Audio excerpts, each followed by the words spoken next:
The SCP Foundation is no stranger to pure evil. Whether it's a reptile that wants to end all life, a sadistic old man with his own torture dimension, or the personification of death itself lurking beyond a limestone cavern. But what if there was something even worse out there? The embodiment of chaos and cruelty, existing across multiple realities and dimensions. And what if it was coming for us? This is the Scarlet King, believed by many to be the ultimate evil behind much of the trouble the Foundation has faced, and some even speculate that fighting him was the reason the Foundation was created in the first place. But what exactly is the Scarlet King?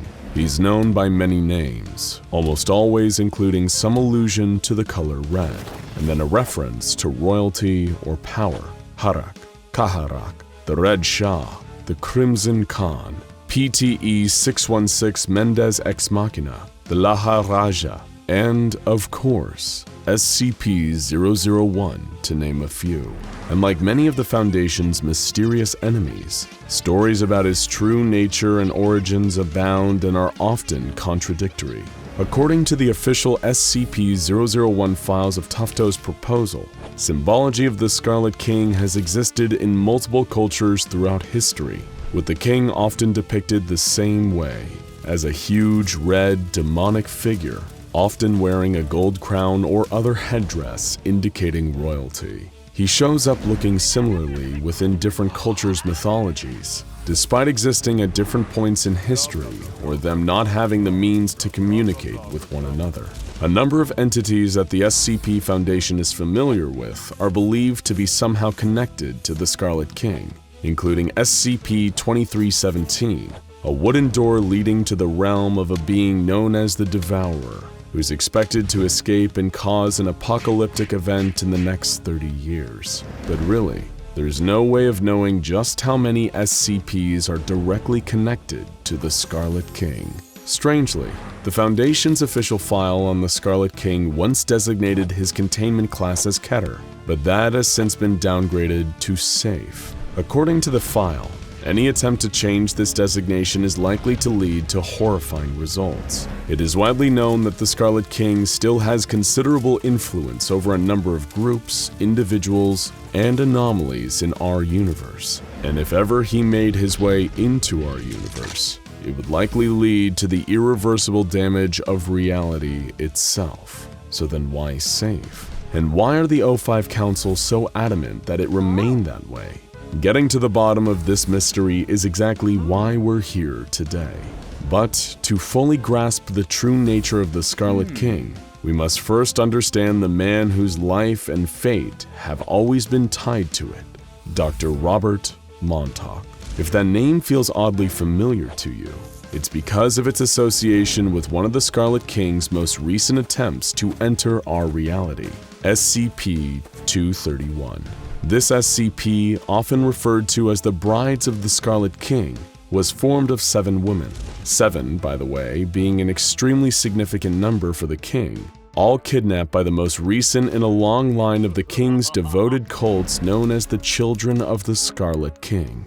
Each of these 7 unfortunate women were impregnated with anomalous horrors, such as the infamous SCP-682, and every time one of these horrors were birthed, a catastrophe occurred and the mother died. At the time, Dr. Montauk was a prominent researcher studying this anomaly, and as 6 catastrophes had already occurred, pressure was mounting to figure out a way to prevent the final birth. But as he was working on the issue, Dr. Montauk was struck with a personal tragedy, the mysterious disappearance of his 14-year-old brother Jacob.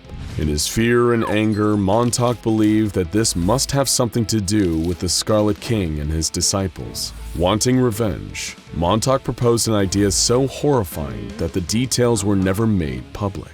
A procedure known as 110 Montauk, to be performed on the final bride at regular intervals. However, this wasn't the end of Dr. Montauk's fraught relationship with the Scarlet King. It was just the beginning.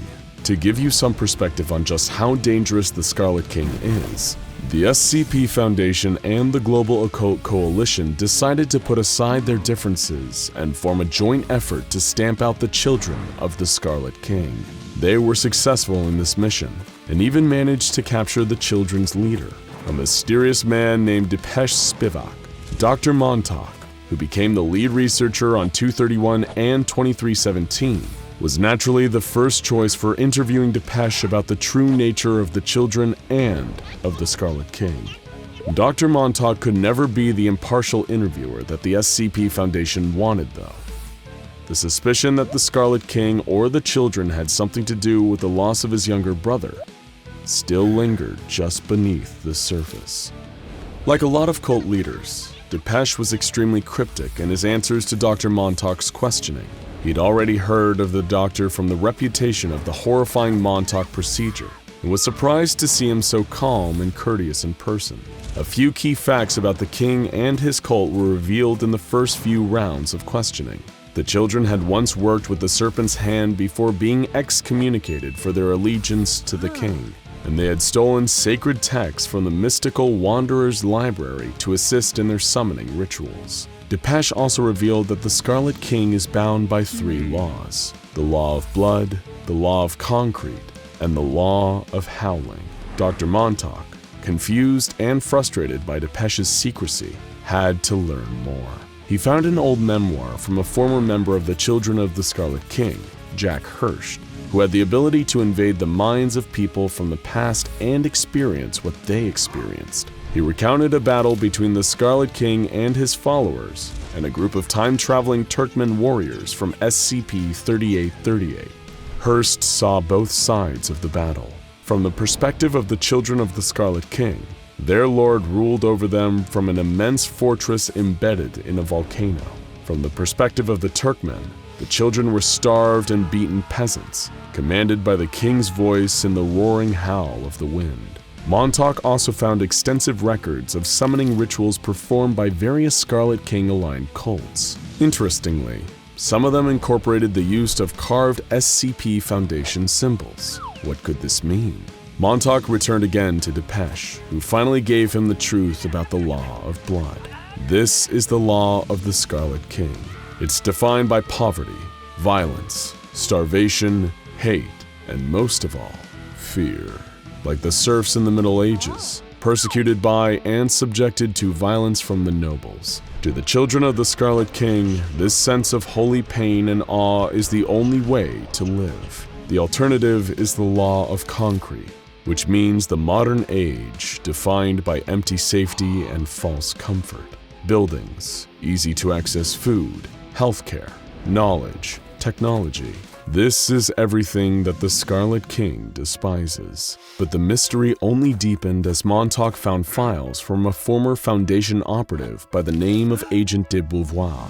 Montauk learned that the Scarlet King didn't seem to appear until after the Foundation was created. And in fact, it seemed that the greater interest the Foundation took in the Scarlet King, the more powerful he became. How could this be? Things were also getting stranger on a personal level for Dr. Montauk. Depeche repeatedly pressed him about his brother's disappearance and the Montauk procedure during the interviews. Little by little, it was beginning to take its toll. The questions still plagued him. What was the law of howling? Who or what really is the Scarlet King? How did he come to be? Montauk's search was causing him to act more like the Children of the Scarlet King, ranting about the horrors of the modern world, how all of us are living a lie, how the only honest way to live is suffering under the dominion of the Scarlet King. This philosophy is summed up in the words of one cultist named Ariadne Cartwright, who said, "We must learn what it is to die, to be enslaved, truly, brutally enslaved, with no compassion or compunction from our masters. We must learn what it is to be taken towards a single purpose, to know and truly understand our lack of agency. We must be beholden to the words of gods and darkness, the tempest-tossed refuse of a race of fools. We must kill modernity, postmodernity, with all its analysis and sneering observation. There is only one rule, the rule of chaos, for humanity, for life, for the Scarlet King. Basically, anytime humanity tries to exert control over the world, the Scarlet King gets stronger. Every time they try to understand or organize or categorize their world, the Scarlet King gets stronger. As colonial and imperial powers conquered and invaded lands like India, Africa, and South America, and subjugated their beliefs under Western ideas, the Scarlet King grew stronger. Montauk was beginning to truly understand the power of his enemy here, and even worse, he was starting to understand his part in it.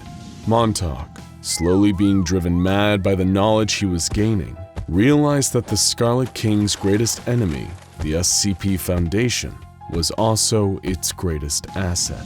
Every time they tried to understand the monster, to give him some kind of comprehensible form, they only made him more powerful. Just in time with Montauk's new revelation, a red crack appeared in the wall of Depeche Spivak's containment cell, a portal to the realm of the Scarlet King. Foundation staff found they were unable to enter the cell, and Depeche demanded a final interview with Montauk. With no other options, the Foundation relented. In their very last conversation, Depeche congratulated Montauk for finally understanding what he was dealing with. The Scarlet King, Depeche told him, is an idea, a concept. He is a being given power through the conflict between the old and the new. This is the law of the Howling. The Scarlet King's endless rage at the direction the world and humanity has taken. The king, according to Depeche, hated the Foundation's belief that science and rationality was the true path to progress. The king saw this as little more than petty arrogance. The reason Montauk's procedure on the final bride of the Scarlet King was so effective was because it wasn't born out of science. It was born out of hate, pain, the desire for revenge, and in the Scarlet King's realm, that would be all there is. Unless our world, and especially the Foundation, changed its course, the Scarlet King's rise to absolute power would be inevitable. Montauk, his mind practically gone, asked one last question. Did the children or the Scarlet King take his brother, Jacob? When Depeche told him the answer, no, and in response, Montauk shot him dead, finally bringing an end to the children of the Scarlet King. In light of his new revelations, Montauk begged the O5 Council to change their ways in order to avoid letting the Scarlet King break into our reality. They refused, saying Montauk's ideas were too radical. But they knew they couldn't just ignore the threat posed by the Scarlet King. They would have to take some steps. And so the O5 Council of the SCP Foundation, the most powerful and secretive group in the entire world, in order to prevent the most dangerous threat that humanity has ever known from breaking into our reality and enslaving all the people of the world, finally did something.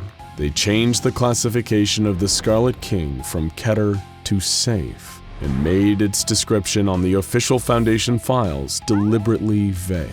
The O5 Council thinks this will be enough to stop the Scarlet King's power from continuing to grow, but Montauk knew it wasn't enough. He had seen the truth, and he couldn't unsee it. While the Foundation was going on as normal, Montauk grew to despise them. He knew the Scarlet King was coming. He knew that he couldn't be stopped, and that our whole reality was little more than sitting ducks. Dr. Robert Montauk is no longer a researcher for the SCP Foundation. No, Dr. Robert Montauk chose a different path. He's now a child of the Scarlet King, a devotee of madness, hate, and chaos. You can't beat the Scarlet King after all, and as the old adage goes, if you can't beat him, join him.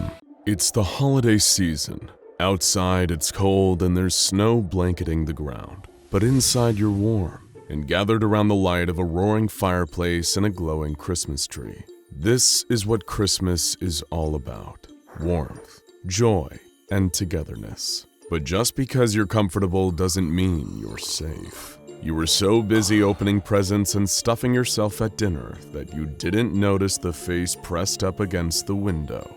That long, gaunt face with the staring eyes, the wide mouth full of yellow teeth, and the scraggly white beard. You don't know it yet, but within a few days, you'll be dead. You might be able to avert this horrible fate if you knew what exactly you were dealing with. SCP-4666, also known as the Yule Man, a Keter-class Christmas monster so violent, sadistic, and terrifying, he makes Krampus look like Jolly Saint Nick. And this year, just like every other, he's planning on being very, very naughty. The SCP Foundation began cataloging the Yule Man in 1974 after a string of violent and eerily similar home invasions during the holiday season. But they have reason to believe that this entity has been around for a whole lot longer. Over 2,000 years, in fact.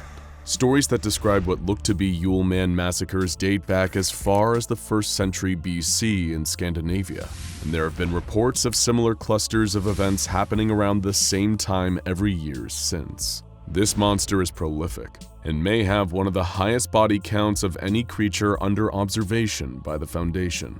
The Yule Man's trail of destruction became clearer in the 18th century, as accounts of the carnage it leaves became more detailed.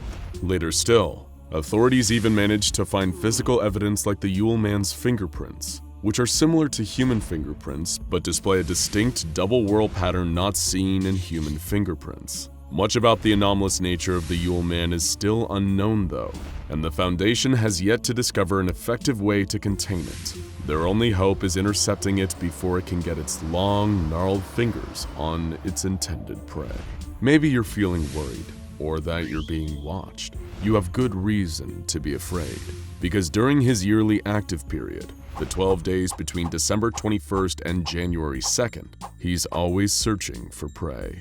Nowhere is safe, because while it was initially believed that he only appeared to those who live north of 40 degrees latitude, it's now believed that much like Santa Claus, the Yule Man operates worldwide. Anyone could be in his sights right now, blissfully unaware of the nightmare coming down the tracks towards them. Thankfully, the SCP Foundation, through analysis of these attacks which are known as Weihnacht events, they've been able to find certain patterns. But first, what does the creature known as the Yule Man even look like? Much like SCP-096, the Yule Man is a long and lanky humanoid, standing about 2 meters tall, who resembles an emaciated human of European descent, and never wears any clothes or other coverings despite the frigid temperatures he operates in. You might be sad if you're spending Christmas alone, but it at least guarantees you safety from the Yule Man, as he only appears at the homes of families with a child under the age of 8 present. He also seems to favor isolated and rural locations, and Weihnacht events only occur when there's a healthy covering of snow on the ground during the event, hence the name, which means White Night in English. It's also vital that you recognize the 3 distinct stages of a Weihnacht event too, or you won't be seeing much of the new year. The first stage occurs during the space of a week. Children in the home might start to seem worried or afraid. They might tell you that they see something strange in the distance, the figure of a man they don't recognize, standing just far enough away that you can't fully make him out, except that he's really tall. Of course, you probably won't see anything, and your instinct will be to tell them there's nothing to be afraid of. Even when they tell you, through tears, that there's a man pressing his face up against their bedroom window at night. But they are right to be afraid, and you should be too. Already at this point, your only hope is to try and spread the word as soon as possible. Report the incident to the local police, write about it on Facebook, tweet about it, whatever it takes. The SCP Foundation has operatives trawling the internet and monitoring police reports constantly during this period, especially for reports of mysterious men in the snow watching homes from a distance. Getting the Foundation's attention is your best hope of stopping this thing. And if you don't, next comes Stage 2, taking place between nights 8 and 11 of the active period. No longer will the Yule Man just be lurking on the periphery. Now he's getting closer. You'll start to hear strange noises in your attic or on the roof. Noises that sound almost like footsteps. That's crazy, you think. It's probably just an animal. But then the smell starts. an awful rotten stench that fills the house. But no matter how hard you look, you can't find the source. Finally, on the last night of December, you'll tell yourself that you'll take this matter to the police. But of course, it's already too late. The Yule Man is here for the 12th night. The Weihnacht is finally upon you. At this point, one of two scenarios will happen. In the first, you and your entire family will be tortured and murdered, except the youngest child, who the Yule Man will kidnap. The SCP Foundation keeps files on a number of notable instances of this kind of Weihnacht, and the details are truly gruesome. Reports of incidents have involved crucifixion, the removal of tongues, burning, dismemberment, post-mortem bite marks, and decapitation. In all instances, though, the entire family was killed except the youngest child, who simply disappeared. The Yule Man is a merciless and sadistic beast. You're now probably wondering, if that's the first of two Weihnacht possibilities, what's the second? In the second, if you're tremendously lucky, you and your family will survive. But that doesn't mean you won't face a grisly experience. In this scenario, which occurs during about 15% of Weihnacht events, you'll hear footsteps throughout the night, but thankfully you wake up alive. And when you do so, there are gifts waiting for you. The problem is, all these gifts are made out of human body parts. For example, in 1976 in Canada, one family received the gift of a ball made from a severed human head wrapped in skin. In Kazakhstan in 1903, a family received a flute made from a hollowed-out human femur. And in the Netherlands in 2003, a family received a wooden hairbrush covered in human teeth ranging from 400 years old to a mere few days. These gruesome gifts are referred to as SCP-4666-A, and it was one of these gifts that gave us the best insight yet available into the true nature of the Yule Man. Several gifts were dropped off at a family's residence in Hoonah, Alaska in 2018, but most notably among them was the horrific SCP-4666-A-0960, a life-size doll made from a human body with its eyes removed and mouth sewn shut. Worst of all, though, was that the girl was still alive. The family who received this twisted gift was given ME sticks by the Foundation, and the living doll was taken for medical treatment. Before succumbing to her extensive injuries, the girl was able to deliver some insights into what exactly happened to the children who were abducted during Weihnacht events. The children taken by the Yule Man are forced into a large sack that seems much bigger on the inside than it appears as he makes his rounds, traveling from house to house, murdering and kidnapping. His victims are taken to a kind of underground grotto and workshop filled with bones, like a twisted Santa's workshop, where they're forced to make toys out of the bodies of their fellow victims. During this time, the Yule Man will continue to torture and torment his victims. He'll even take some of them away to cook and eat whenever he feels like it. When asked how she was turned into this human doll, the girl told Foundation personnel that her fellow victims were forced to turn her into this by the Yule Man when she became too weak to continue making toys herself. Her chilling last words were, "When you can't make the toys, you become the toys." So if strange things happen to you and your family between the 21st of December and the 1st of January, don't ignore it. After all, you never know who's watching. But if it is the Yule Man's grinning face pressed up against your window, it may already be too late. Happy holidays. 2 a.m., a few miles outside the city. The car tore down the asphalt at 60 miles an hour. We kept the beams low, the dark road around us only illuminated by the occasional street lamp overhead. Things moved unseen in the trees. An old song rattled off the radio. The connection was patchy, so it was interrupted by intermittent spikes of static. It was the kind of night when you knew deep down that anything could happen. You just hoped that anything would be in your favor.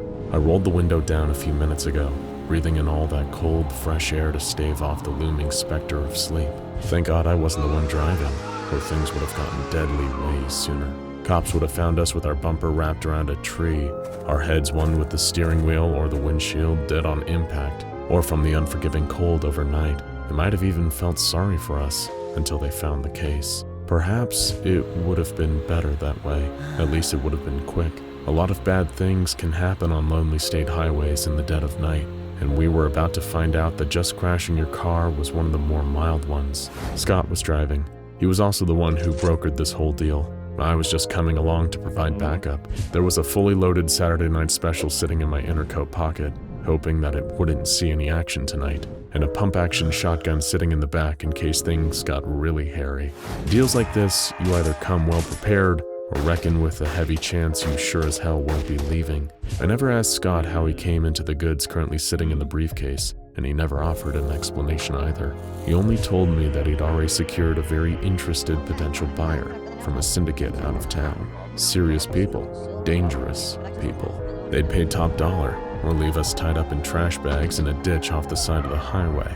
But we both needed money, and we were willing to take that risk if it meant we could return from this deal as a pair of rich men. The terms of the deal were simple. We drive out onto a certain state highway at a little after 2 a.m. with the goods, meet the buyers at a certain rest stop along the way, and make the exchange. We'd then all go our separate ways, and if we were lucky, none of us would ever see each other ever again. Seemed simple enough, sure. Scott seemed downright chipper about the whole thing, and for a little while, I was excited too, until he told me about the road that the buyers wanted to meet us on. We'd all heard legends about the place. Superstitions, really.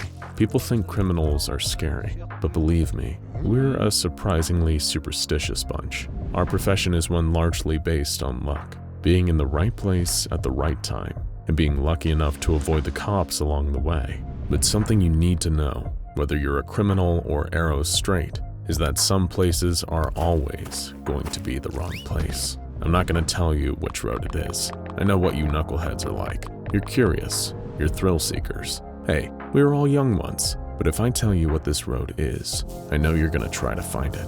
Maybe you'll even decide it's worth the trip down for a pleasant Sunday drive. After what I went through on that road, I wouldn't wish a trip down it on my worst enemy. There's no other word for what we encountered there other than evil. When we were kids, we used to call it the Devil's Passage. Every spooky rumor and scary story in the book circulated about that place. Let me see what I can remember.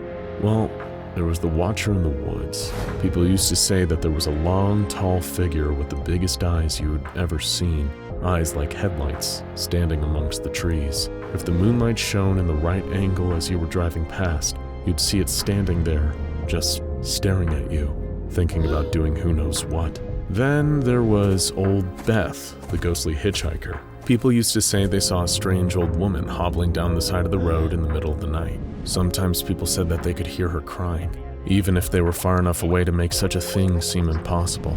If you took pity on her and pulled over, asking her if she needed a ride, she'd tell you that you were a very kind person, but that she was fine and dandy walking along by herself. But if you didn't stop and offer her a lift, if you just drove away, well, local legend had it that the next time you'd see her face would be in your rearview mirror as she sat in your back seat, reaching for you with her ancient bony claws. It'd make you think twice about leaving an old woman to walk home alone in the dark.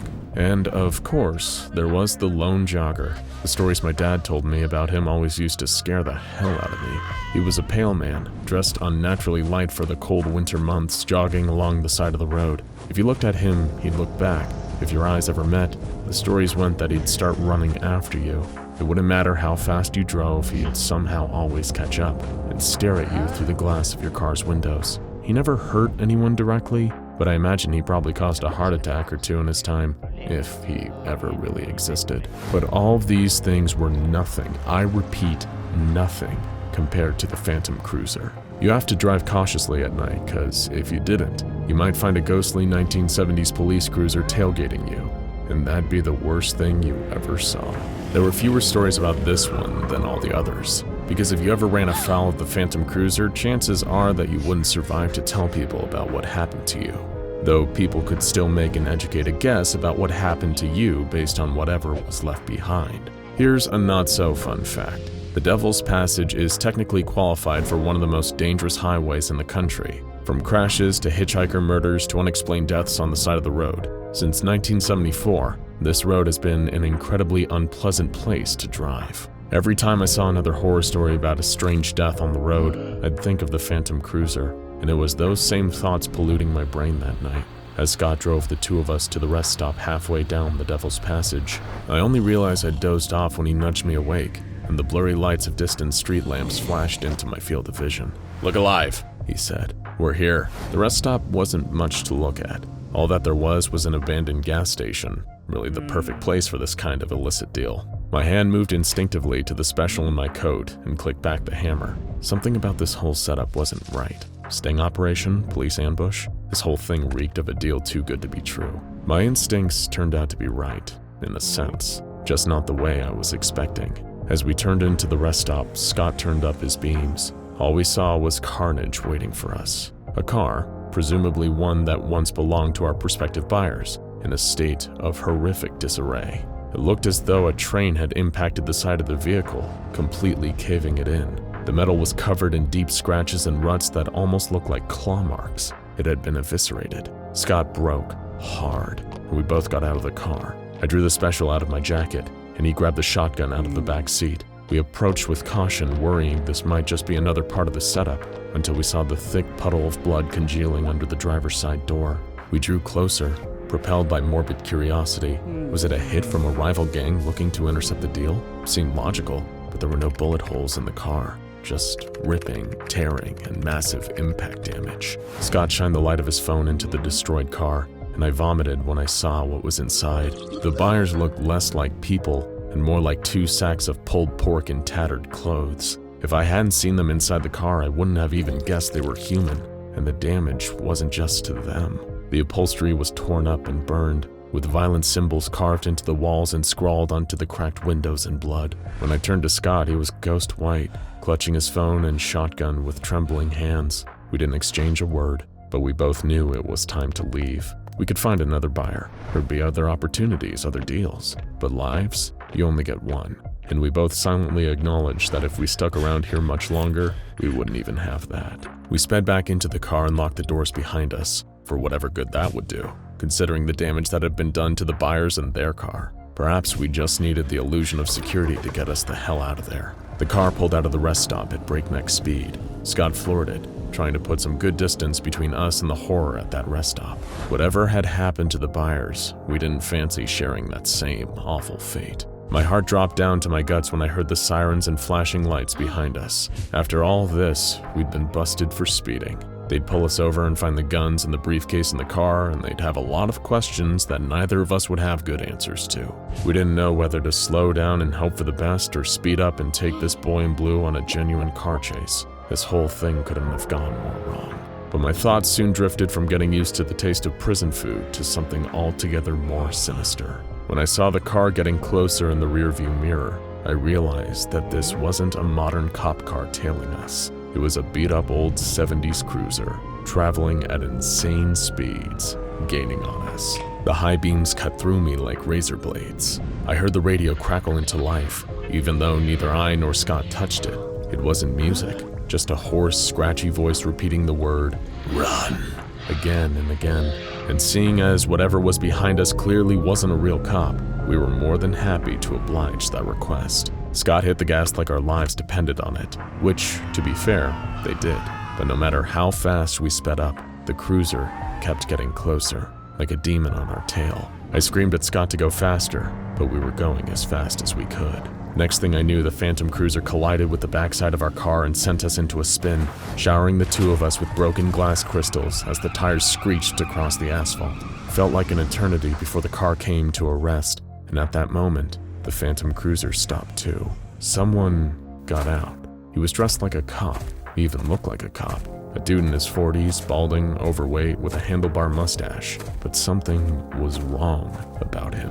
He didn't say a word as he approached the car, and he didn't seem to register me sliding the special out of my jacket either. He was inches away from Scott's window when I panicked and opened fire, sending a hail of small caliber rounds into his gut. He stumbled back slightly, as though shocked, and then everything got a whole lot worse. The cop let out the most awful bellow, not of pain, but of pure rage. Something happened to his face. His eyes started to glow a bright, hellish red, and his jaw began to extend until he looked like a Munch painting. There were no teeth in there, just an infinite black void. He grabbed a dazed Scott through the window, pulling him into a brutal headlock and dragging him out of the car, releasing those deranged bellows the entire time. Scott screamed and pleaded for help. I grabbed his body and tried to pull him back, but the cop was inhumanly strong. He just kept pulling until he was all the way out, thrashing on the asphalt. I don't want to tell you what he did next. Wouldn't be right. But suffice to say, I couldn't save Scott, and I definitely didn't want it happening to me. While he was working on Scott, I scrambled into the driver's seat and floored it, hoping that Scott would at least buy me some time. I was weeping in terror as I drove away into the dark, leaving my friend to a horrible fate with the driver of the Phantom Cruiser. So you can only imagine how I felt when a few minutes later, I heard the sirens again and saw the bright lights getting closer behind me. Run, run, run!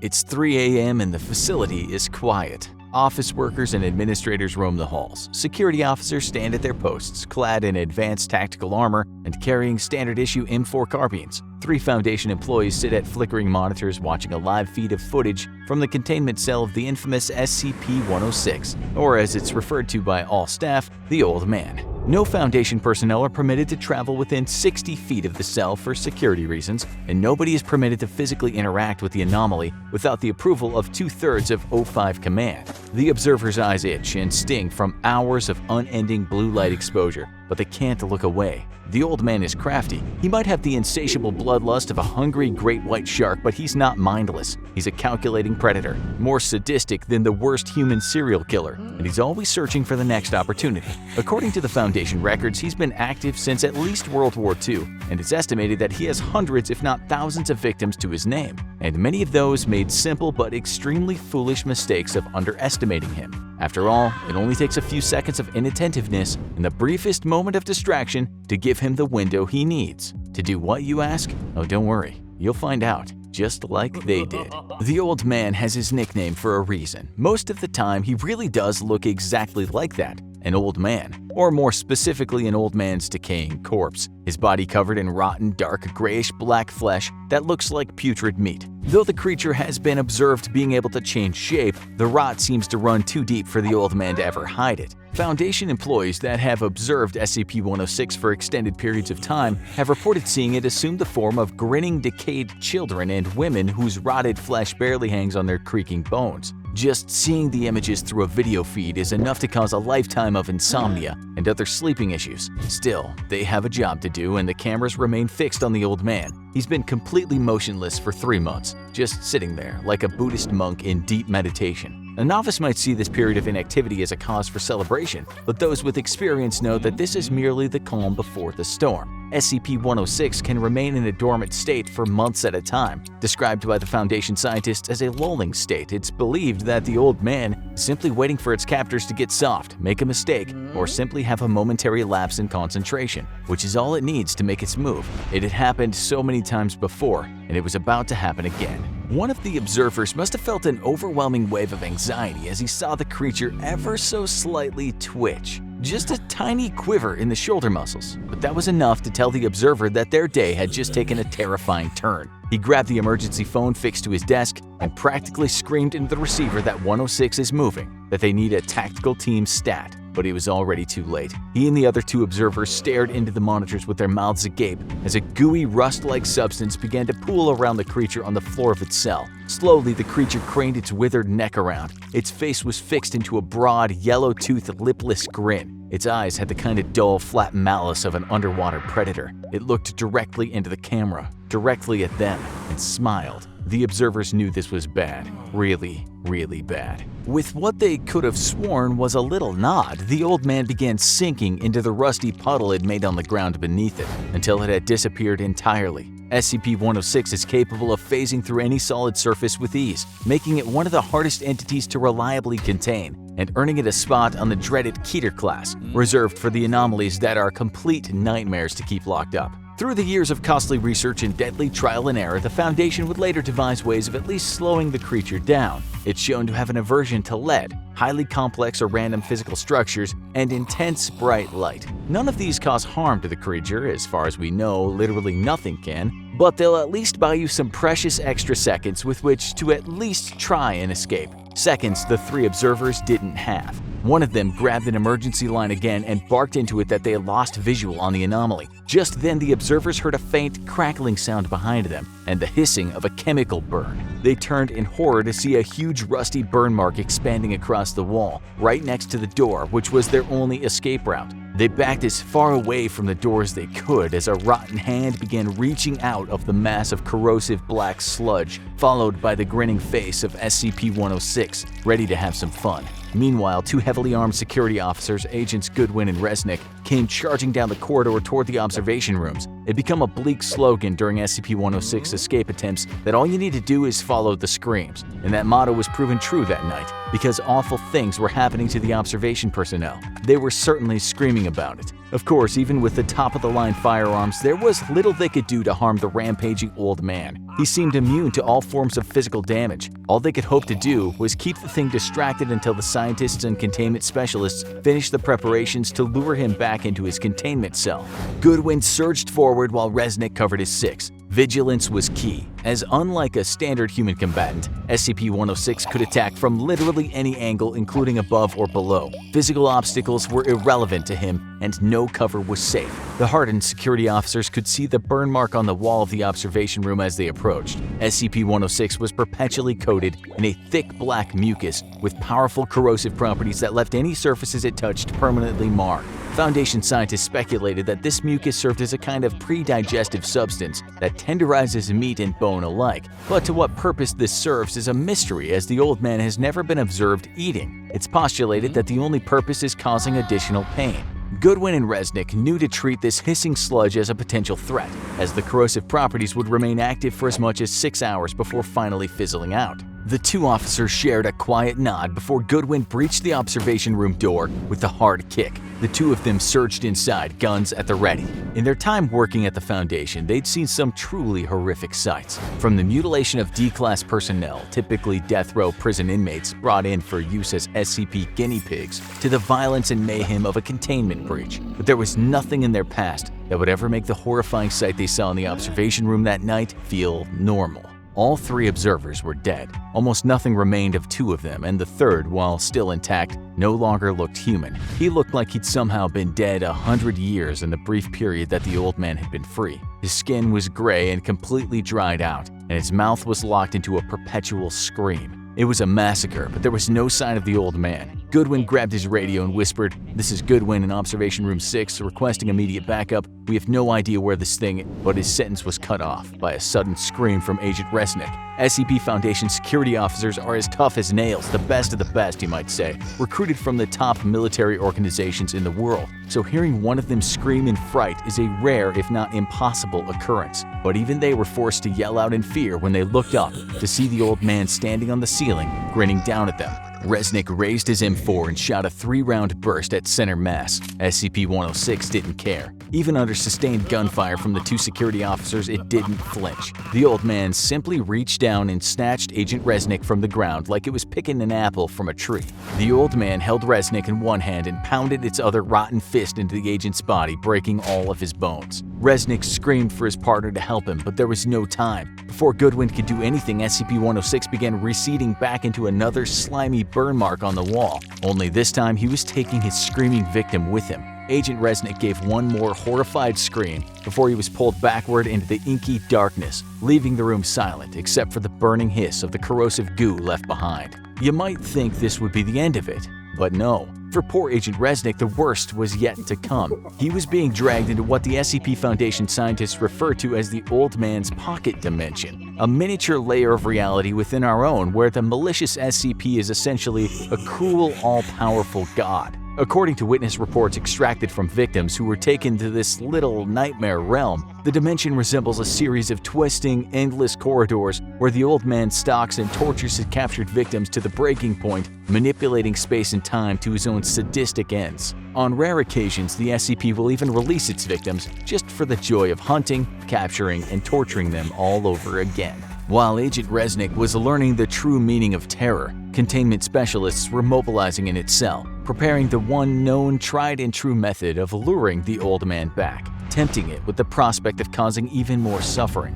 In order to do this, Foundation personnel take one of the aforementioned Class D personnel and begin inducing extreme pain by breaking a major bone or slicing a tendon every 20 minutes. The victim's agonizing screams are then played over the facility's intercom, acting as bait for the pain-loving old man. The screams echo through the facility's otherwise silent halls as the mutilated corpse of Agent Resnick falls from a new scorch mark on the ceiling. The old man can hear the sounds of suffering ringing out through the air around him, and he can barely contain his excitement over the prospect of a new plaything. The snapped femurs, the torn Achilles tendons, it was all too good to miss. Having had its twisted fun with the security officers and observers, SCP-106 wandered back to its containment cell, where a new screaming victim awaited. The other security officers, containment specialists, and scientists evacuated the area, leaving the old man alone with his prey. While the unfortunate Class D was left to his fate, the rest of the staff commenced cleanup procedures, which mainly involve wiping the brown and black mucus from the walls. It would probably be at least another month before anything like this happened again, and new personnel would be transferred over to the facility to replace the fallen. All in all, just another night at the SCP Foundation. Do you like scary movies? If you're a fan of horror, there have probably been quite a few times where you found yourself yelling at the movie screen, "Don't go up to the attic. Don't split up. Don't check out the noise in the basement. Run out the front door." You know the characters can't hear you, but when the story is engaging enough to make you care about their well-being, you can't help but try and give them a hand. After all, you'd want someone to save you from a machete-wielding maniac stalking through a summer camp you took up your new counselor job at. If someone was watching you hide in the closet, listening for a masked killer's footsteps with a kitchen knife in your hand, you'd want them to give you a heads up when the killer was getting ready to chop through the door with an axe. Of course, the characters in your favorite movies never listen, because, you know, that's how movies work. But in 1985, a young man returned a VHS tape entitled Return of the Suburb Slasher to his local video store with a peculiar complaint. The main character of the movie stopped mid-action to look at the camera and beg for his help. The video store clerk laughed him off and refused to give him a refund, though he did eventually give in and offer store credit after the man began to cry. He decided to take the tape home and watch it, just to see what all the fuss was about. After all, he'd never seen someone cry at a horror movie like that. So he sat down on his favorite beanbag chair, pushed the tape into the VCR, and pressed play. Apparently, his shell-shocked customer had at least remembered to be kind and rewind. The movie told the story of Heather Campbell, a young woman planning to host a party at her family's home in a classic suburban cul-de-sac, while her parents were out of town. In equally classic slasher fashion, this party would take place on the 10th anniversary of a series of grisly murders in the same neighborhood, committed by the mysterious Suburb Slasher. As the party kicks off with loud music, teenage debauchery, and lots of drinking out of red plastic cups, the killer appears to pick off the group of friends one by one. Like other classic slasher victims, your Michaels and your Jasons, the Suburb Slasher also covers their face, wearing a black burlap sack over their head that masks all identifiable features. The first 90 minutes of the movie were fun but basic. A canoodling couple gets decapitated here, an unnecessary shower scene is cut short by a stabbing there, the sort of thing you'd expect. But at about 97 minutes in, something impossible happened. Heather walked into the living room, finding her friend's dead body strewn across it, and let out a scream that measured up to the bests in the genre. The teen scream queen then began to run as the killer appeared to chase her. She made her way into the basement of the house, locked the door behind her, then she turned to the camera, tears in her eyes, shirt spattered with blood, and said, "Hey mister, I don't know you, and I don't know why you've just sat there watching this without doing nothing, but please, I'm begging you, help me out here. What can I do to survive this?" At first the clerk thought he was under the influence of some mind-altering substance, but the only things in his system were popcorn and store-brand soda. No, this was really happening. He stared open-mouthed at the screen, where Heather watched him expectantly. He was too stunned to speak. After a moment of silence, Heather sighed dejectedly, shaking her head, and turned back toward the stairs. She slowly walked back to the basement door, unlocked it, and pulled it open. There the killer was waiting with his expressionless burlap mask. The clerk's eyes widened and he cried out, "No!" But it was too late. The film suddenly cut to black, and with a whirring sound, the VCR spat the tape back out. The clerk sat there, staring at the tape. What could he do with it? Should he make a copy, send it to someone else and pass the curse along? Should he try to watch it again? He wasn't sure he could bear to see Heather looking at him with those same pleading eyes. Then he remembered an ad he had seen in the back of his favorite comic book. Seen something you can't explain? A brush with the unknown keeping you up at night. We're looking for stories of the strange and unusual. Write to us now. Maybe they could do something he couldn't. He put the tape back into its cover, placed it in an envelope, and mailed it off the next day. A few days later, the package reached its intended recipient, an undercover branch of the SCP Foundation tracking anomalous activity via a series of ads in comic books and video stores to tap into one of the most underutilized resources in the world: nerds. The tape was designated SCP-5733, and Heather and the masked killer were designated SCP-5733-2 and SCP-5733-1 respectively. After an initial viewing confirmed its anomalous properties, a research team headed by Dr. Carpenter began to perform a series of tests. Testing was open to all Foundation employees, subject to approval by Dr. Carpenter. Approved personnel would be placed in a Site-73 multi-purpose room with a VHS player and a television. The staff member would then watch the movie and attempt to engage with Heather and help her escape. For the first test, D-Class 1973 was selected. When Heather turned to the camera and asked for help, he asked if she had a car. When she confirmed that yes, she did, he instructed her to sneak back upstairs, find her car keys, leave through the back door, and drive as fast and as far away as possible. She successfully retrieved the car keys, but when she reached the car, she saw that the tires had been slashed. Heather began to panic, but 1973 talked her through it, telling her to smash the window of a neighbor's car and unlock the door. She complied, and 1973 instructed her on how to hotwire the vehicle. The car started, and with a triumphant laugh, she sped out of the cul-de-sac. Just as her car began to pull away, the killer emerged from the back seat, wielding a kitchen knife. Heather screamed, and the tape cut to black. For the next test, D-Class 1944 was selected. He began by telling Heather to find her father's shotgun, seen earlier in the film, and use it to take out the killer before they could get to her. She snuck up to her parents' room and found the gun, only for the killer to appear in the doorway behind her. She aimed the gun and fired, but nothing happened. The killer opened their hand, dropping the shotgun shells on the floor. She was close, but the killer was one step ahead. She screamed as they approached with the knife, and again, the tape cut to black.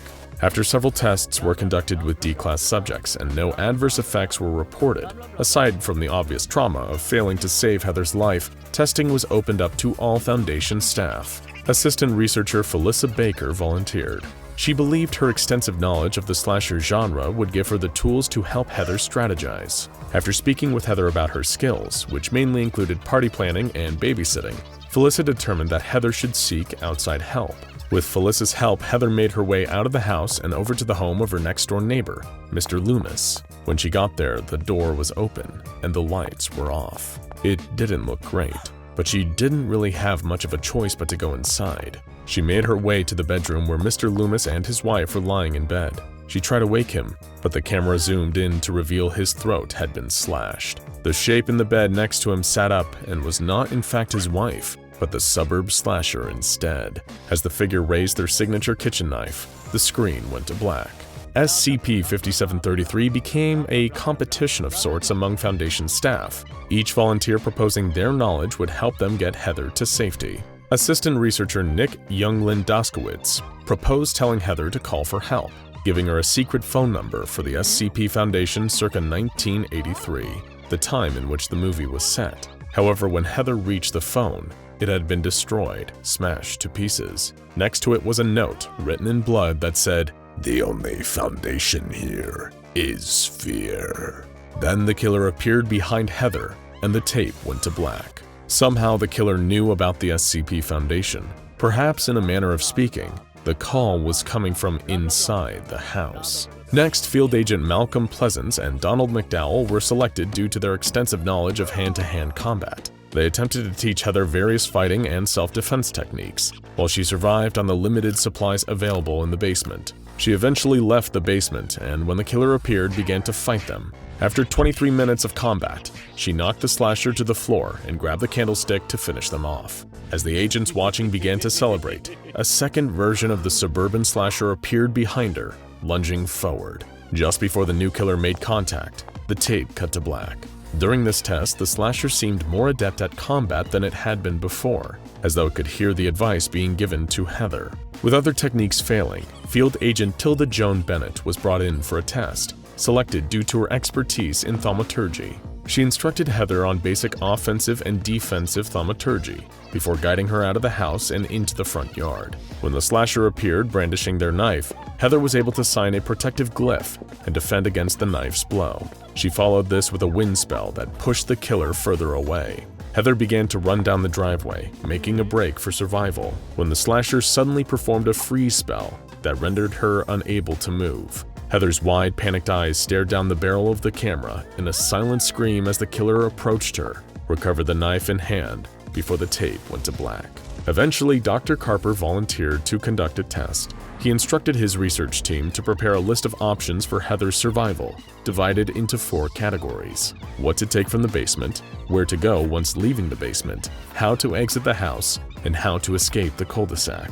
He was not informed about any of these options, but rather had them printed out and placed into plastic bowls on the day of the test. There were also 3 cards created and placed face down, reading face, body, and legs. When Heather addressed Dr. Carpenter, he informed her that he would be randomly selecting instructions for her and asked that she follow them exactly. The first slip of paper instructed Heather to grab a pair of garden shears from the basement and climb the stairs back into the main house. Next, she was told to go upstairs to the bedroom, then downstairs into the dining room. She complied, and there was no sign of the killer so far.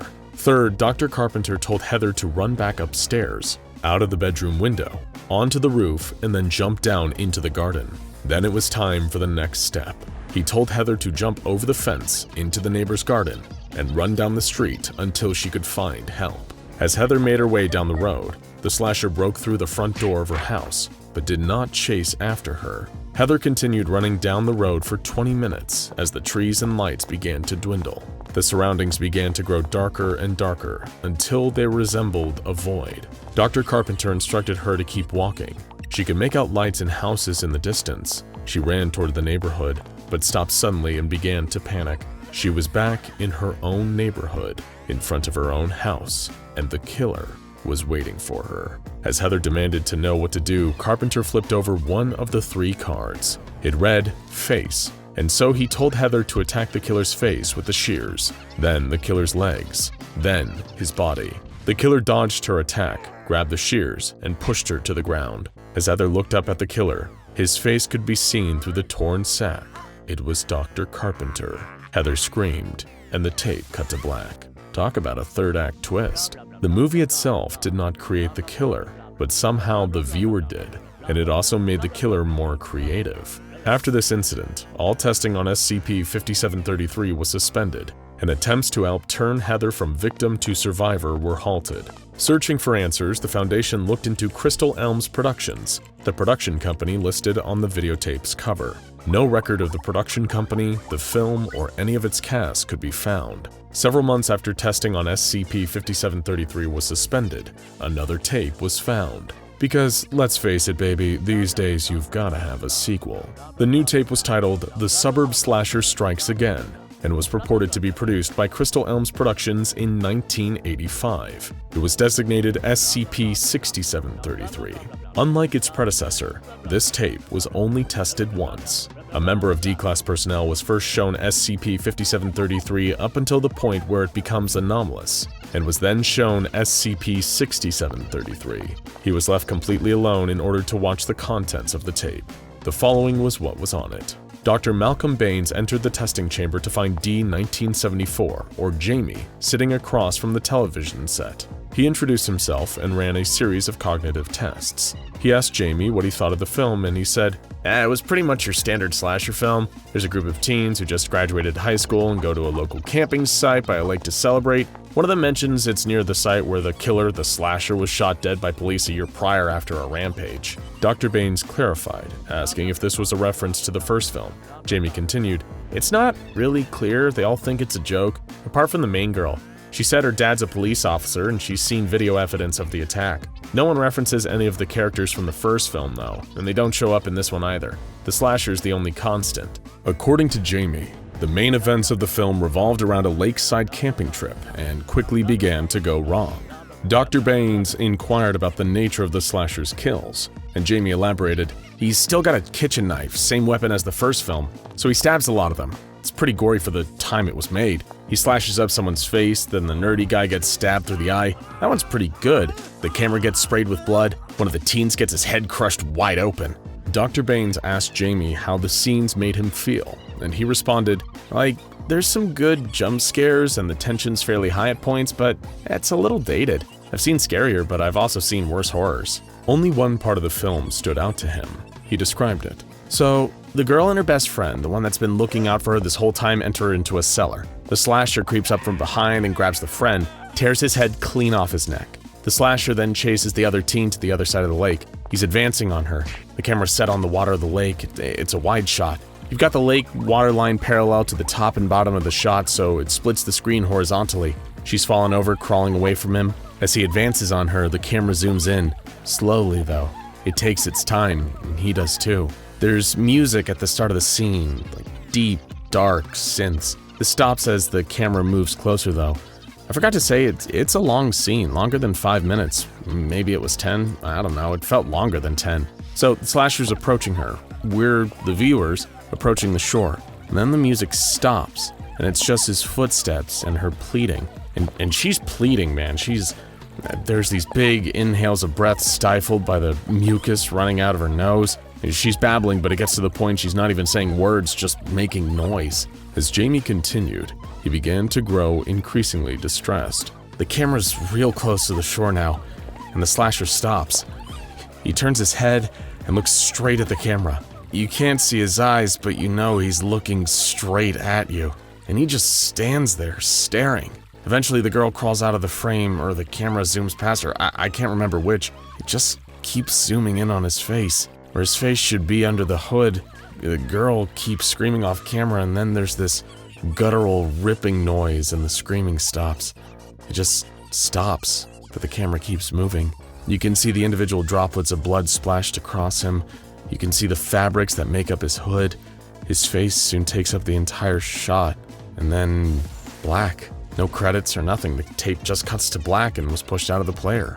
Dr. Baines pushed a bit, asking if there was anything anomalous he could be forgetting. Then Jamie thought of something. The girl, her friends, all of them, I don't think they had names. Jamie became increasingly disturbed by the film over time, calling Dr. Baines into his dormitory to ask him if they had shown him a snuff film. After falling asleep, he had a vivid dream of the lake, crawling alongside it, recalling the deaths of his friends at the hand of a masked killer. When he woke up, he saw a shadow outside the window of his room. It stood there, silent and unmoving, all night. It only vanished when the sun came up. The next night, surveillance caught the image of a humanoid shape running through the forest, but the guards found no trace of it. Dr. Baines returned to Jamie's cell to find him deeply distressed. He repeated over and over that the slasher was coming for him. Dr. Baines dismissed this concern.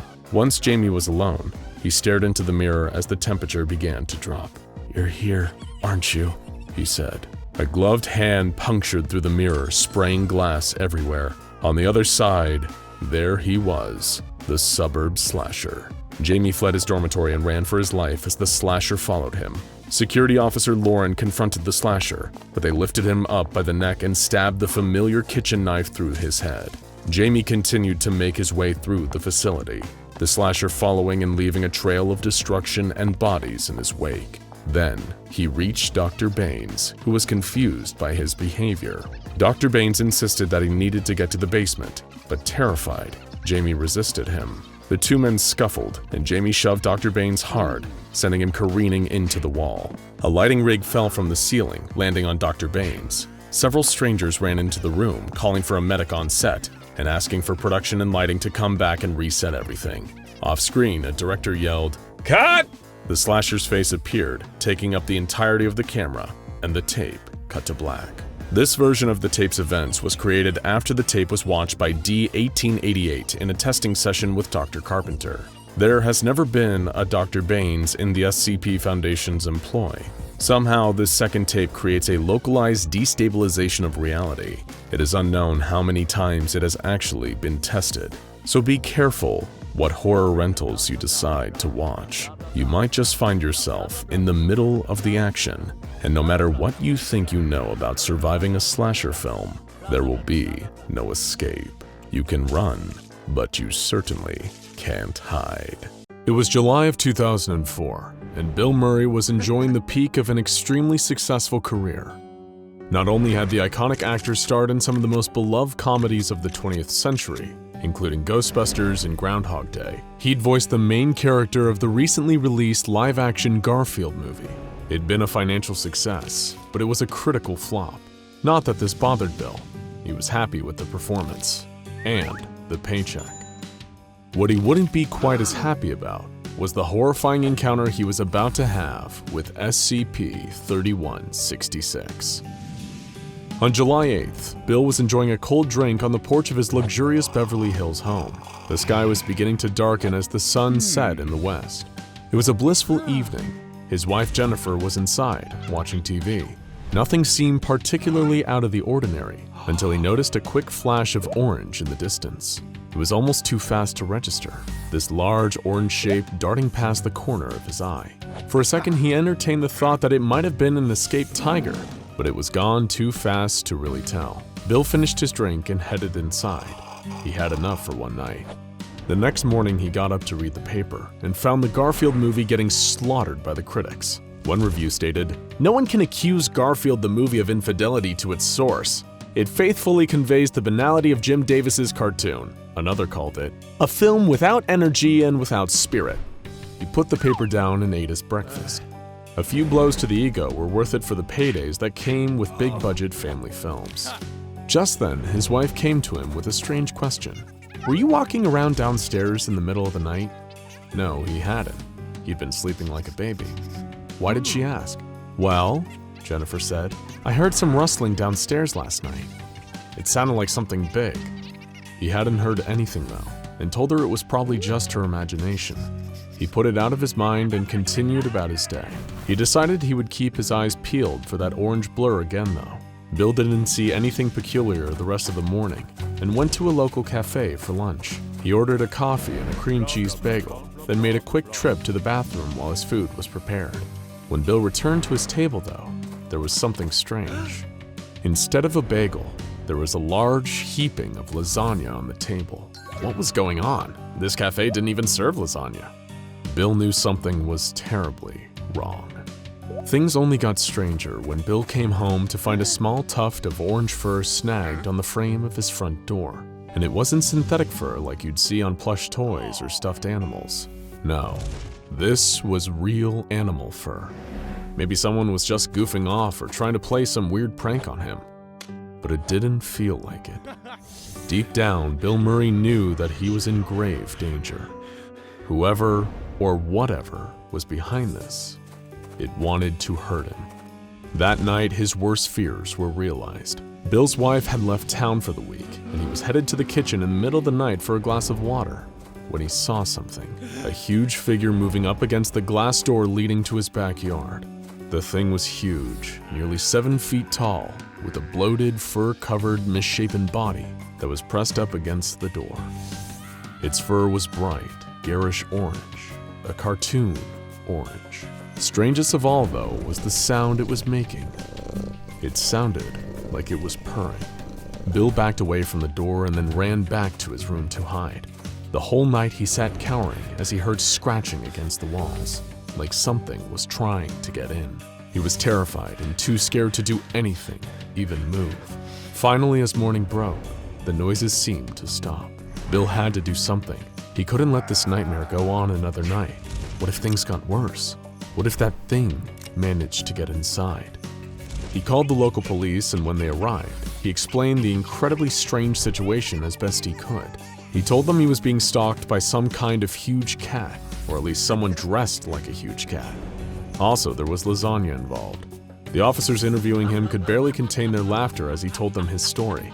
A giant orange cat? Perhaps, one of them theorized, he angered some kind of obsessive Garfield fan through his involvement in the live-action movie. After all, the original comic had been running for years and had been extremely popular. Who knows what kind of nutjobs were obsessed with seeing only a faithful adaptation of the source material. As the officers departed, Bill was confident that they weren't taking him seriously. He couldn't rely on any of them for protection. Thankfully, from a multi-decade movie career, he had plenty of disposable income and decided to hire a private security team to protect him while he looked into this mystery. He had 2 trained bodyguards positioned around his home at all times for the next month. They were armed and given the cryptic orders to fire on anything orange. Meanwhile, Bill began to fall down a Garfield rabbit hole. He felt strangely compelled to research all the Garfield media he could find, as though the answer to his terrifying situation was somehow hidden between the lines.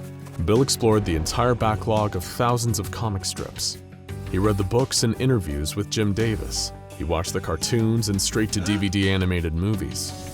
Ironically, for a guy who'd recently portrayed the lasagna-loving orange cat, Bill had never felt quite so immersed in the character before. He found the strange pathos in the routine of Garfield and his friends. One particular comic really piqued his interest, though. Originally published in October of 1989, the comic began with Garfield being woken up by a strange chill, an almost eerie sensation. The character observed aloud that he didn't feel like he was in his own home. He explored his little home further, trying to find his owner John or his housemaid and sometimes nemesis Odie, but found nothing. As Garfield remarked on feeling alone, a purple speech box delivered this sinister message. "You have no idea how alone you are, Garfield." He then finds that his home looks like it's been abandoned for years. The for sale sign outside is practically ancient. Garfield slowly comes to a horrifying revelation. Everyone really is gone, and his adventures and friends now exist only in his imagination. He's trapped in a prison of his own creation, trying to stave off his endless loneliness, in denial about the reality of his situation. The comic ended with a quote directly from Jim Davis himself saying, "An imagination is a powerful tool. It can tint memories of the past, shade perceptions of the present, or paint a future so vivid that it can entice or terrify, all depending upon how we conduct ourselves today." As he read those words, Bill Murray felt a chill down his spine. Why had he wanted to get involved in the Garfield movie in the first place? What had he gotten himself into? Before he could slip any deeper into his own mind, Bill heard a faint, choked scream downstairs. He felt his breath catch in his throat. He was terrified, but needed to see what was happening. He carefully and quietly began to creep down the stairs. At the bottom, he poked his head around a corner, and that's when he saw a member of his security detail lying dead on the floor. His face was blue from asphyxiation. His mouth was stuffed with lasagna. It looked like he had been force-fed to death. Bill wanted to scream, but he couldn't, or maybe knew he shouldn't. Just then he heard a soft, meaty thumping noise coming from the nearby living room. He didn't know why, but he felt compelled to approach, as if by forces beyond his control. He made his way to the living room, and when he'd got there, he saw where the noise was coming from. Bill's jaw dropped in pure horror. There was the other member of his security detail, lying limp and lifeless under a giant orange figure. It was a grotesquely huge creature, wearing what looked to be a kind of crude Garfield outfit made of sewn-together cat pelts. It stank of pasta and rotten meat. In its giant paw, it held a golden trophy, which it was using to pound the security guard's head into mush, while making quiet, cat-like purring noises. The creature suddenly stopped and looked up, locking eyes with Bill. The fear of death came over him. He froze as the giant, freakish Garfield stepped over Donnie's corpse and began to come towards him. Bill turned and ran, but Garfield was gaining on him. Before he could make it to the front door, the creature knocked him over. He was laid out on the ground, looking up at it as it reached into its own body cavity and began to pull out handfuls of lasagna. He was about to shove a wad of the horrible, decaying pasta into Bill's mouth when suddenly a ding was heard, and the creature stopped. It looked up, as if sniffing the air, and then suddenly turned and lumbered towards the kitchen. Bill watched as the Garfield monster entered the kitchen, where somehow there was a steaming hot, fresh lasagna sitting in the open oven. The creature had sensed the presence of external lasagna and felt the compulsion to integrate it into its body. grabbing fistfuls and shoving it into itself. Just then, a group of highly trained SCP Foundation personnel burst into the room and subdued the creature. It had been an ambush. The Foundation had been tipped off to the presence of the creature by monitoring the local police department dispatches, and the report of a 7-foot-tall comic book cat terrorizing a Hollywood actor was definitely worth looking into. The monster that had almost taken Bill Murray's life was SCP-3166, a deadly pataphysical being that tends to manifest around people somehow involved in the Garfield intellectual property. It appears whenever the public perception of Garfield falls out of favor, and because Bill had starred in the critically panned Garfield movie, he was currently at the very top of SCP-3166's hit list. Thankfully, he managed to survive his terrifying ordeal, and was administered amnestics by Foundation personnel so that he could return to his normal life. This frightening and mysterious creature has been around since 1989, appearing after the publication of the haunting Garfield comic that Bill had read that very night. It appeared in the office of United Media, who were the publishers of the Garfield comic strip at the time, and began wreaking havoc. Since then, the creature's manifestation has been a constant threat whenever Garfield loses its popularity or audience. As a result, the Foundation has spent years as the funding source behind all Garfield media, and even planting hypnotic mimetics into the comic strips to ensure that there is always a loyal fanbase. The fur is indeed real organic cat fur, albeit an unnaturally orange color, and instead of organs, the creature is filled with lasagna. Worst of all, though, is that testing has revealed that the meat in the lasagna is genetically identical to the flesh of Garfield's creator, Jim Davis. How did this thing come into existence? Perhaps it was Jim's sheer force of imagination that dragged it into being. As he himself said, an imagination is a powerful tool. All in all, it's lucky that Bill Murray was able to survive his encounter and return to his normal life. Well, as normal as life can be for Bill Murray.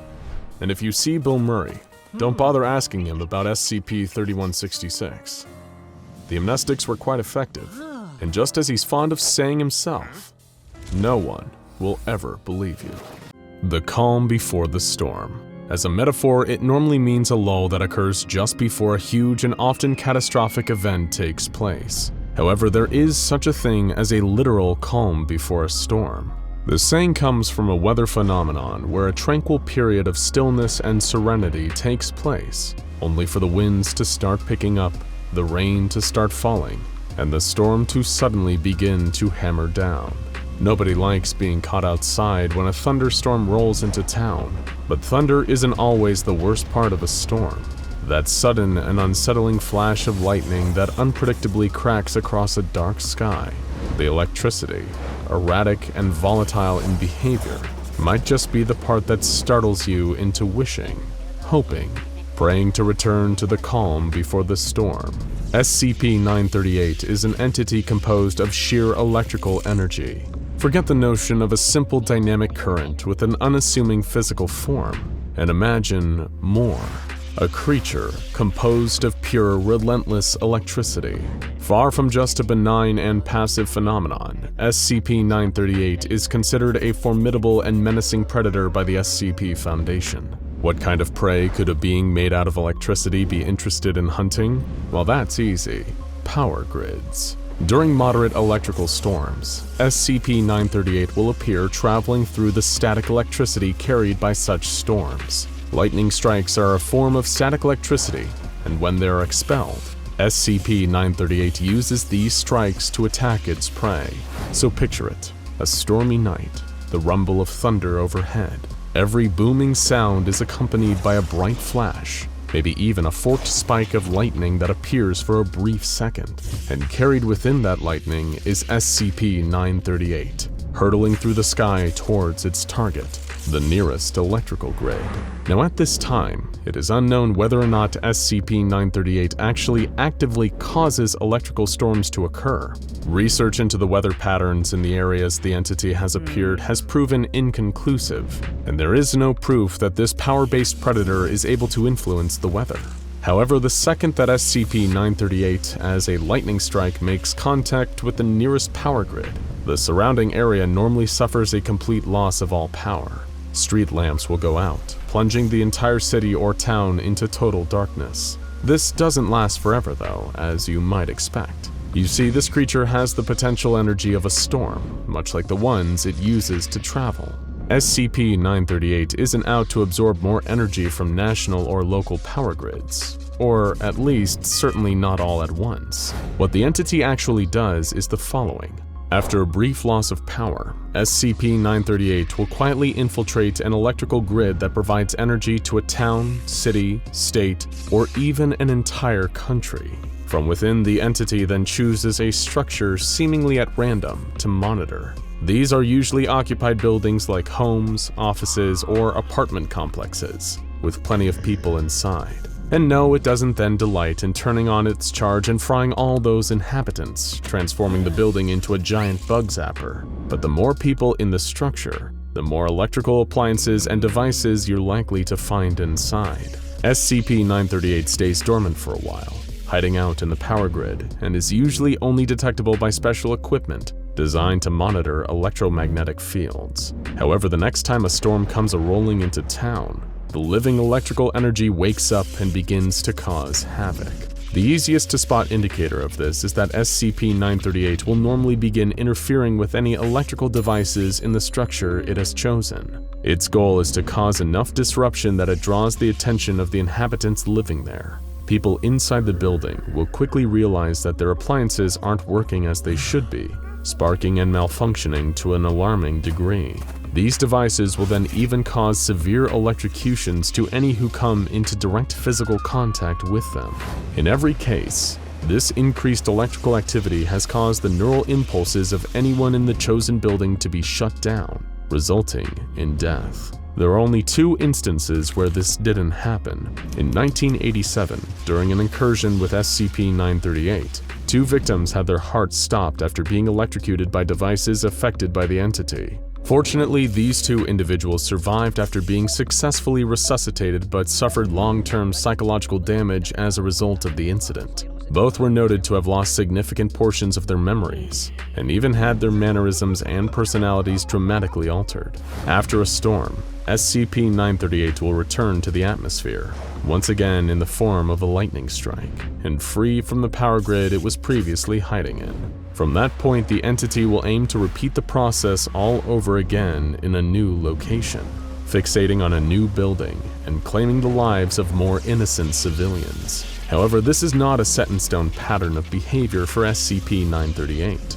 Analysis of the electromagnetic field readings taken in the creature's vicinity show that it is at least somewhat capable of the same level of conscious thought as most human beings, displaying similar electrical fluctuations to the neural activity of a human brain. Perhaps it is through this disembodied capacity for thought that SCP-938 occasionally chooses a specific person to pursue. Although it is unclear what criteria the electrical entity looks for in a target, the creature has been known to fixate on a single individual and track them for an extended period of time. In one instance, SCP-938 pursued a target for 36 years, 11 months, and 6 days, until that person died of natural causes. These targets, designated as SCP-938-A, will experience symptoms similar to those suffered by individuals suffering from various stress or paranoia-related psychological disorders. This includes the rapid onset of conditions like post-traumatic stress disorder and paranoid schizophrenia. SCP-938-A instances will also quickly develop severe phobias, even if they have never exhibited these previously. However, these aren't what SCP-938 looks for in a victim. Instead, these disorders and conditions seem to be directly caused by the influence of the entity itself. But the side effects of being in the vicinity of SCP-938 don't stop there. In fact, some of the SCP Foundation's own personnel have been affected. According to several members of Theta-9, a mobile task force codenamed Bad Moon Rising, being close enough to the entity can trigger subtle yet unsettling hallucinations. The most common of these is the sight of a cluster of eyes that glow with iridescent colors, meaning that they appear to change shade when viewed from a different angle. reportedly appearing in poorly lit areas. These eyes seem to watch a person that is suffering from this hallucination. The iridescent eyes have been seen in the shadows of other people as well as appearing in dense foliage like brushes or hedgerows. Even after the Foundation was able to successfully contain SCP-938, staff reported that these hallucinations still continued to persist. But while on the topic of containment, you're probably wondering, how does the SCP Foundation manage to keep a being of pure electricity secure? Well, with great difficulty is the short answer. They actually spent almost half a century trying to contain SCP-938. Why did it take them so long? In part, that was down to the wildly unpredictable nature of SCP-938 and how it moves using electrical storms. Sure, predicting exactly where and when a storm is going to hit isn't impossible, just tricky to achieve with pinpoint accuracy, especially if you're deciding in advance which day to go to the beach or have a picnic in the park. But even if you knew beforehand that a storm was on its way to an area, there is no indicator that SCP-938 would be coming with it. There's squirrely little anomalies like that. Another factor preventing the Foundation from containing SCP-938 was a simple case of poor timing. When they first encountered the entity, it was still 1943, a time when they didn't even have close to the sufficient technological advancement required to track and contain the creature. The entity was, after all, made from a tremendous amount of electrical energy, more than could be safely stored in any one device or location with the tech available in 1943. All the Foundation could hope to do was mitigate the threat that SCP-938 posed, focused on trying to predict its movements and behavior. For a while, containment just seemed like it wasn't an option. 6 years later, the first instance of SCP-938-A appeared. This was the person that we mentioned earlier, who the electric energy entity followed for almost 37 years. In this case, the Foundation security personnel were able to get to SCP-938-A first, and kept them out of the grasp of the predatory power-based creature. These security forces soon became part of Mobile Task Force Theta-9, and they took charge of ensuring SCP-938-A remained safe. And for a while, they achieved this, until the target died of a heart attack in 1986. You already know that part, but what you don't know is that 10 minutes before the target's death, an ambulance arrived at the Foundation's safe house. No member of Bad Moon Rising had called the emergency services, and the local dispatch center hadn't even received a call for assistance to that safe house. The emergency dispatcher on duty that night had spotted an unanswered request for an ambulance on his computer terminal. It's almost as if something had interfered with the machine in order to lure the ambulance into responding to SCP-938-A. This is what prompted the Foundation to once again consider the possibility of containing SCP-938.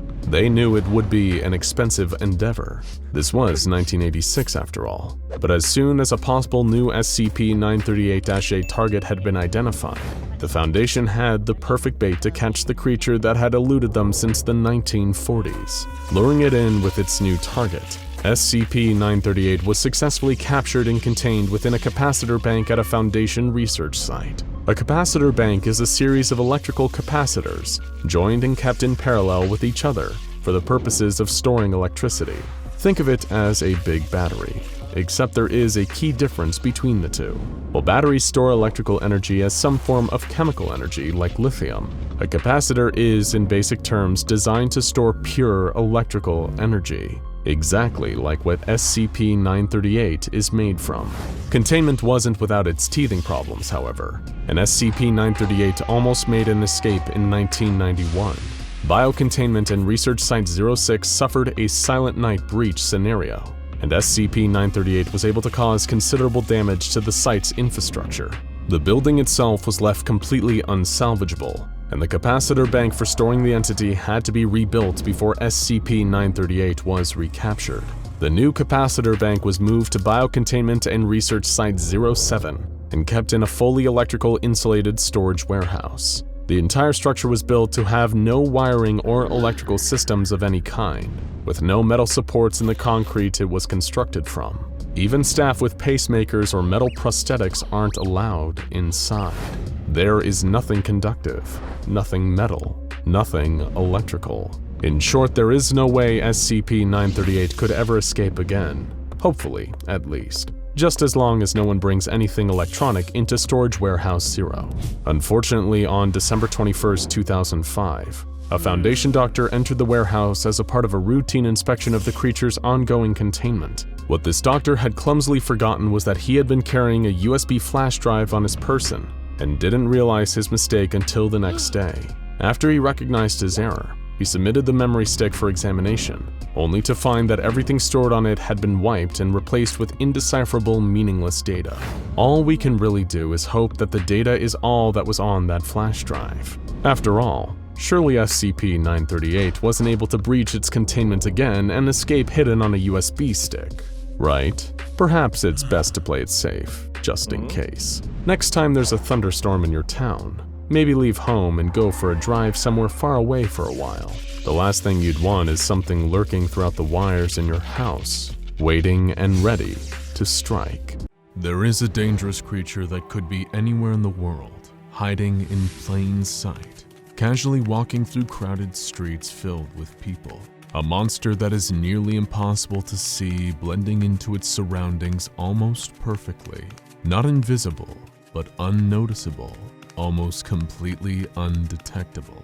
But then you spot a familiar outfit in a crowd. You now know where the creature is, but it goes both ways, since the moment you find it, it knows where you are. There is now not a single place on the earth that you could hide where it wouldn't find you, and it won't ever stop looking. To the staff at the Foundation, this creature is known as SCP-4885, but you and I know him by a different name. You may have seen his face hundreds of times, or stared for hours at a page trying to catch a glimpse of him. To us, he's Waldo. While this might feel like a very long-winded and silly joke, maybe even a prank that has been inserted into the SCP archives, it is anything but. If you grew up any time after the late 1980s, then you will likely be familiar with the Where's Waldo books. But for the uninitiated, there are a series of puzzle books created by illustrator Martin Hanford. Each book in the Where's Waldo line contains multiple double-page spreads of colorful, crowded scenes. The goal is for readers to spot the ever-elusive titular character, Waldo, who is hidden among the mass of other characters. Waldo himself is easily recognized, thanks to a design that has become truly iconic over the years. He is always depicted as wearing a red and white striped shirt, with a bobble hat in matching colors. Waldo also sports jeans, circular rimmed glasses, and sometimes a wooden walking stick. So with that important context out of the way up front, what exactly is SCP-4885? Is the character from these children's books somehow brought to life? Has the character of Waldo always been a malicious, malevolent entity too powerful to be contained within his own books? Well, not exactly. SCP-4885 only seems to resemble the famous children's book character.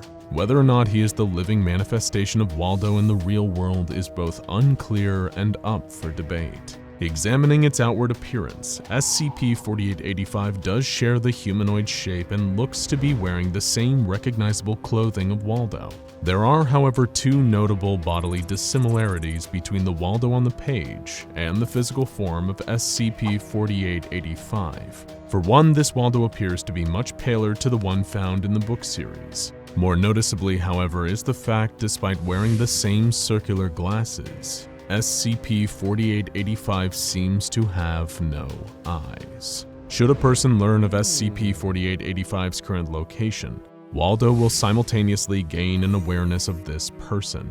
Learning instantly of their victim's location, SCP-4885 will traverse any space necessary, tracking their target down to anywhere they might be in the world. The creature has displayed a number of space-altering abilities, including teleportation. SCP-4885 can also alter the state of his own matter, allowing Waldo to phase through solid surfaces. No obstacle can stop his advance, not walls, not buildings, not even his victim's own body. When SCP-4885 finally reaches the person who has learned of his location, Waldo will then proceed to murder them in an exceptionally excruciating manner. Using his matter-changing abilities, he will teleport or phase himself inside his victim. pulling himself through their body and destroying their internal organs. After causing catastrophic bodily damage, SCP-4885 will then wrench their victim's jaw open, unhinging it with enough force to climb his way out of their mouth, leaving them dead, their body completely mangled. However, this isn't even the final stage of Waldo's attack. There is a strange byproduct left after a fatal encounter with SCP-4885, a yellow liquid that is produced as Waldo exits his victim's body. When this substance comes into contact with the deceased person's skin, it triggers a bizarre change. The liquid will cause their bodies to change after death, their skin becoming covered in symbols. On closer inspection, it becomes clear that these symbols are illustrations, exactly like the ones found in the pages of Where's Waldo. These corpses, referred to by the Foundation as instances of SCP-4885-1, will then start to act in a similar manner to SCP-4885, and anyone who sees one or learns of its location will cause Waldo to come looking for them. The Where's Waldo scenes left on a deceased victim's skin cannot be washed off or otherwise removed, and the only way to undo an instance of SCP-4885-1 is to skin an infected body after death. However, this creates a whole new problem. If someone was to attempt this, in doing so they would know the location of one of Waldo's victims. This knowledge would mean that whomever was trying to skin one of these bodies would themselves become Waldo's next target, and would likely end up just another instance of SCP-4885-1. In other words, it would be an exercise in futility. Naturally, the nature of visibilities and attack patterns make it difficult for the SCP Foundation to contain Waldo. SCP-4885 cannot be harmed through the use of firearms or other common conventional weapons at the Foundation's disposal. You might be forgiven for thinking that making a handful of people aware of where to find Waldo at the same time would be a viable solution. After all, he cannot be in multiple places at once, so perhaps he'd be unable to kill these individuals simultaneously. However, SCP-4885 has shown to be able to cope with this approach, dispatching his victims one at a time, transforming each in turn into Where's Waldo printed corpses before continuing to the next would-be victim. If the victim is nearby, Waldo will force himself into their mouth, passing through their body and destroying bones, organs, and even the spinal column. When his victim is further away, Waldo will phase through the nearest wall and attack them, teleporting into his target and then climbing out of their mouth. Waldo's location, or that of his victims' bodies, are considered info hazards. Simply being aware of this information will cause SCP-4885 to activate. As a result of this, the staff at the SCP Foundation are not even sure that Waldo is actually contained at all. In theory, SCP-4885 is being held at an undisclosed Foundation site within a non-designed containment chamber, since even a number on the door would tip off what's inside, triggering Waldo's abilities. But here's the clincher, because nobody can know for sure where Waldo is without him coming for them. Nobody at the Foundation actually knows where he's being contained, if he's even contained at all. It is worth noting that, if someone receives a vague, non-specific description of Waldo's whereabouts, that he will make no attempt to seek them out. If he is contained, and if he was to ever breach containment, then the SCP Foundation has an entire set of procedures in place to ensure that no one ever finds Waldo. First, 36 containment chambers identical to the one SCP-4885 is supposedly held in are connected to a self-driving vehicle. An expendable D-Class personnel member is placed into the vehicle and a random number generator will select a number from 1 to 36. The self-driving vehicle will then arrive at the containment chamber chosen at random, and the D-Class placed inside. Within each chamber are digital monitors, and once the D-Class is inside the chamber, all of these monitors will display the current location of SCP-4885. The Foundation has kept a GPS tracking device implanted within Waldo, but this information is normally kept secret to avoid any containment breaches. The D-Class essentially acts as bait for Waldo, forcibly given the knowledge of his location so that SCP-4885 will consider them a target. As part of the next phase of containment, Foundation staff will wait, giving Waldo enough time to arrive in the containment chamber and dispatch the D-Class within. After this, all of the 36 containment chambers are transported to random Foundation sites in disguised trucks, so that no one is sure where SCP-4885 ends up. Every time SCP-4885 breaches containment, the entire procedure has to be repeated. The Foundation first encountered SCP-4885 a number of years ago, inside a small wooden house, the exact location of which has since been expunged from all the SCP Foundation's records. While on assignment to secure an entirely different anomaly, the Foundation's Mobile Task Force Chi-19, also codenamed Unrelenting Punishment, were the first to discover Waldo. The three-person unit consisted of Foundation operatives named Amelia Merrick, James Klein, and Kurt Stoll. The trio cautiously entered the wooden house where they were meant to investigate reports of an anomalous inanimate object, a pair of black spectacles. According to initial intelligence gathered by the SCP Foundation, these glasses were capable of killing anyone that tried to wear them, leaving their body covered in pictures like those found in the children's book.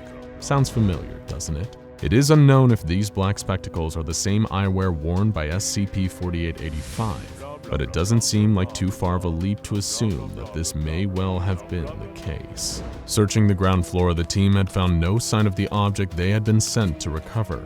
As Amelia, Kurt, and James made their way upstairs, something began making scraping sounds beneath them, but none of them noticed. In an abandoned bedroom on the upstairs floor of the house, Kurt spotted a drawing on the wall, which looked to have been made using crayons. He took a photo of the illustration, and this image is still kept in the Foundation's database. It appears to be a child's drawing, depicting SCP-4885 wearing his signature striped shirt and hat, with empty, vacant eyes. Next to it was scrawled one simple phrase: Waldo found Mommy. Continuing their way through the house, the team located the glasses they were looking for in an upstairs bathroom.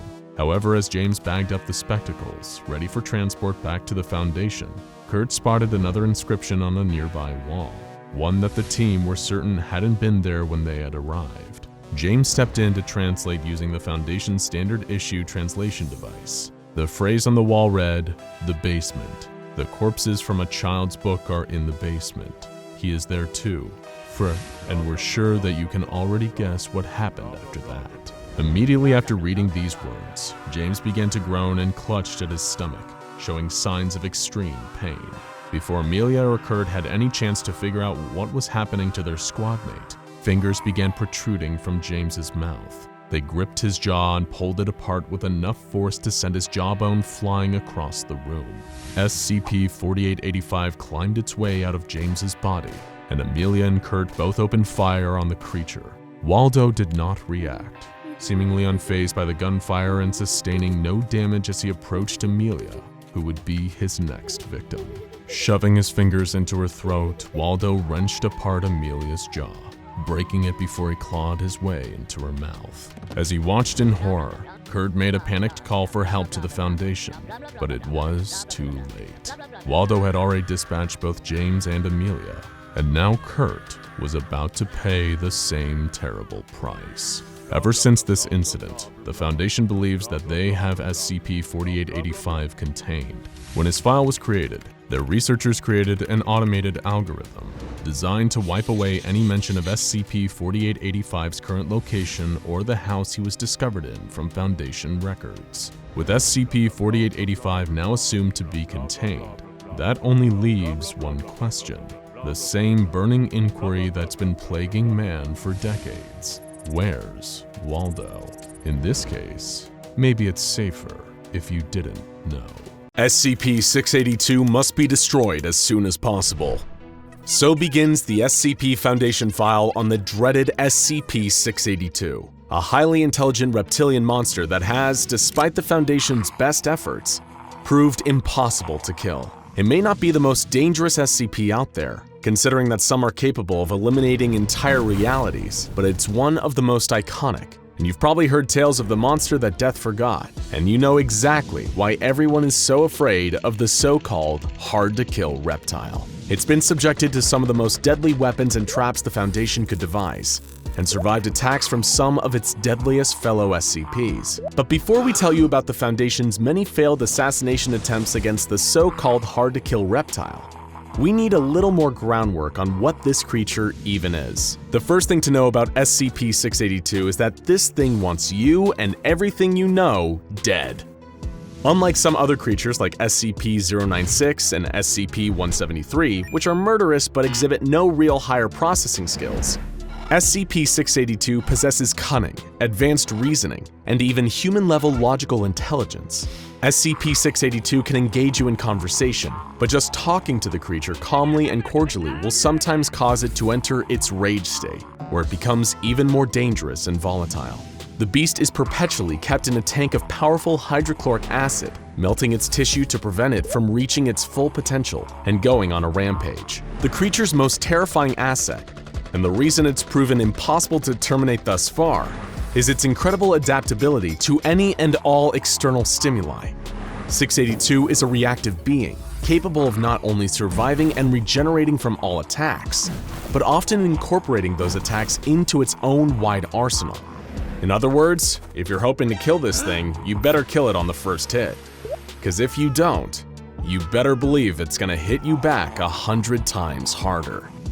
This brings us to the main event. Some of the SCP Foundation's most ambitious and frightening attempts to terminate SCP-682, or even understand how it could theoretically be terminated. There are quite literally too many unsuccessful attempts for us to list them all here, so think of this as a highlight reel of the Foundation's most prominent failures. 682 was first cross-tested with SCP-017, a humanoid shadow entity shown to be able to consume matter with its shadows and leave no traces behind.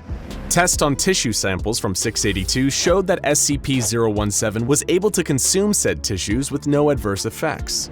However, when SCP-017 was placed into the containment chamber with the actual creature, 682 let out a horrific roar that was so loud it damaged nearby audio equipment.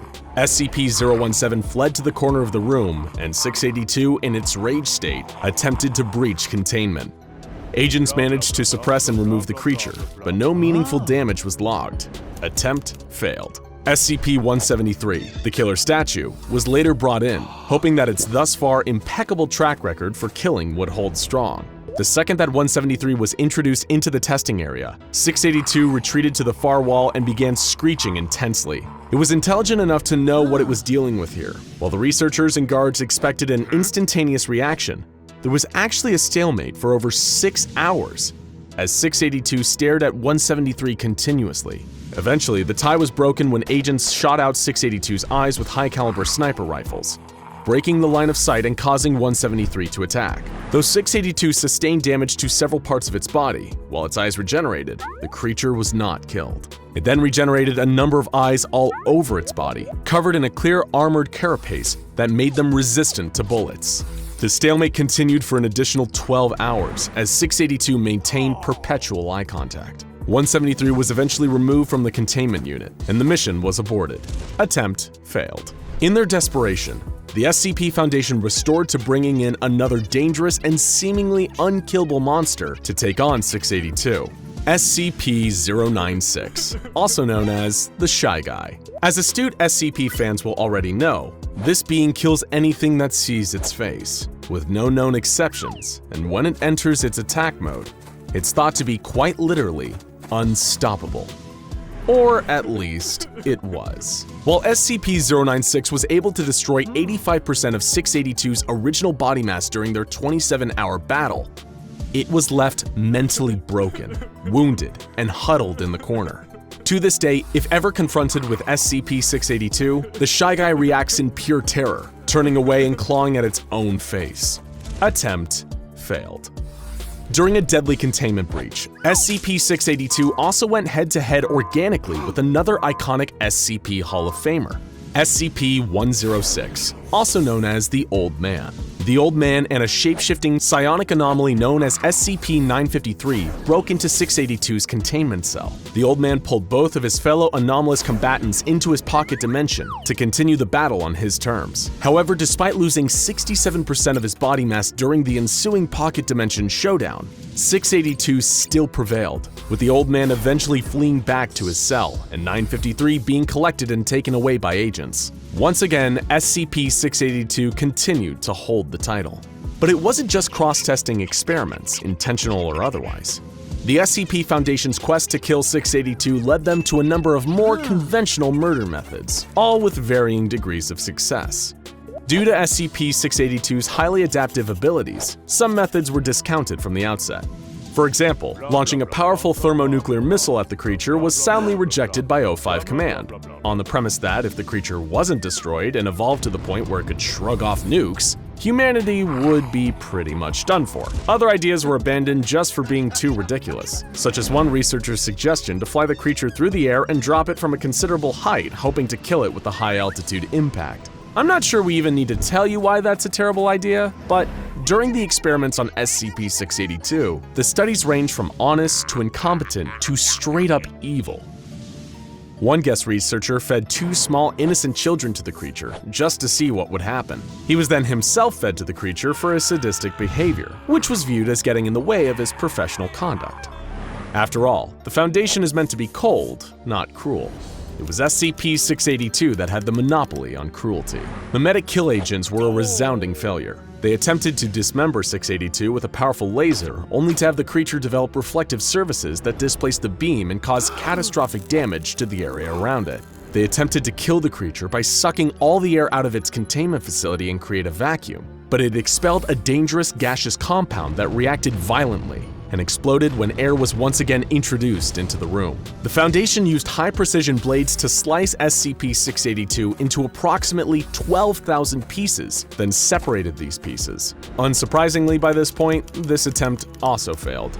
The 12,000 pieces reformed a short while later into the fully operational killing machine we all know and fear. In one particularly frightening display of intelligence and adaptability, the Foundation attempted to kill 682 with extreme heat, but it shielded itself by developing a second carapace composed of solid helium. When personnel entered the room following the failed attempt on the creature's life, it shattered its helium carapace into deadly shards that fired around the room and shredded all Foundation personnel in attendance.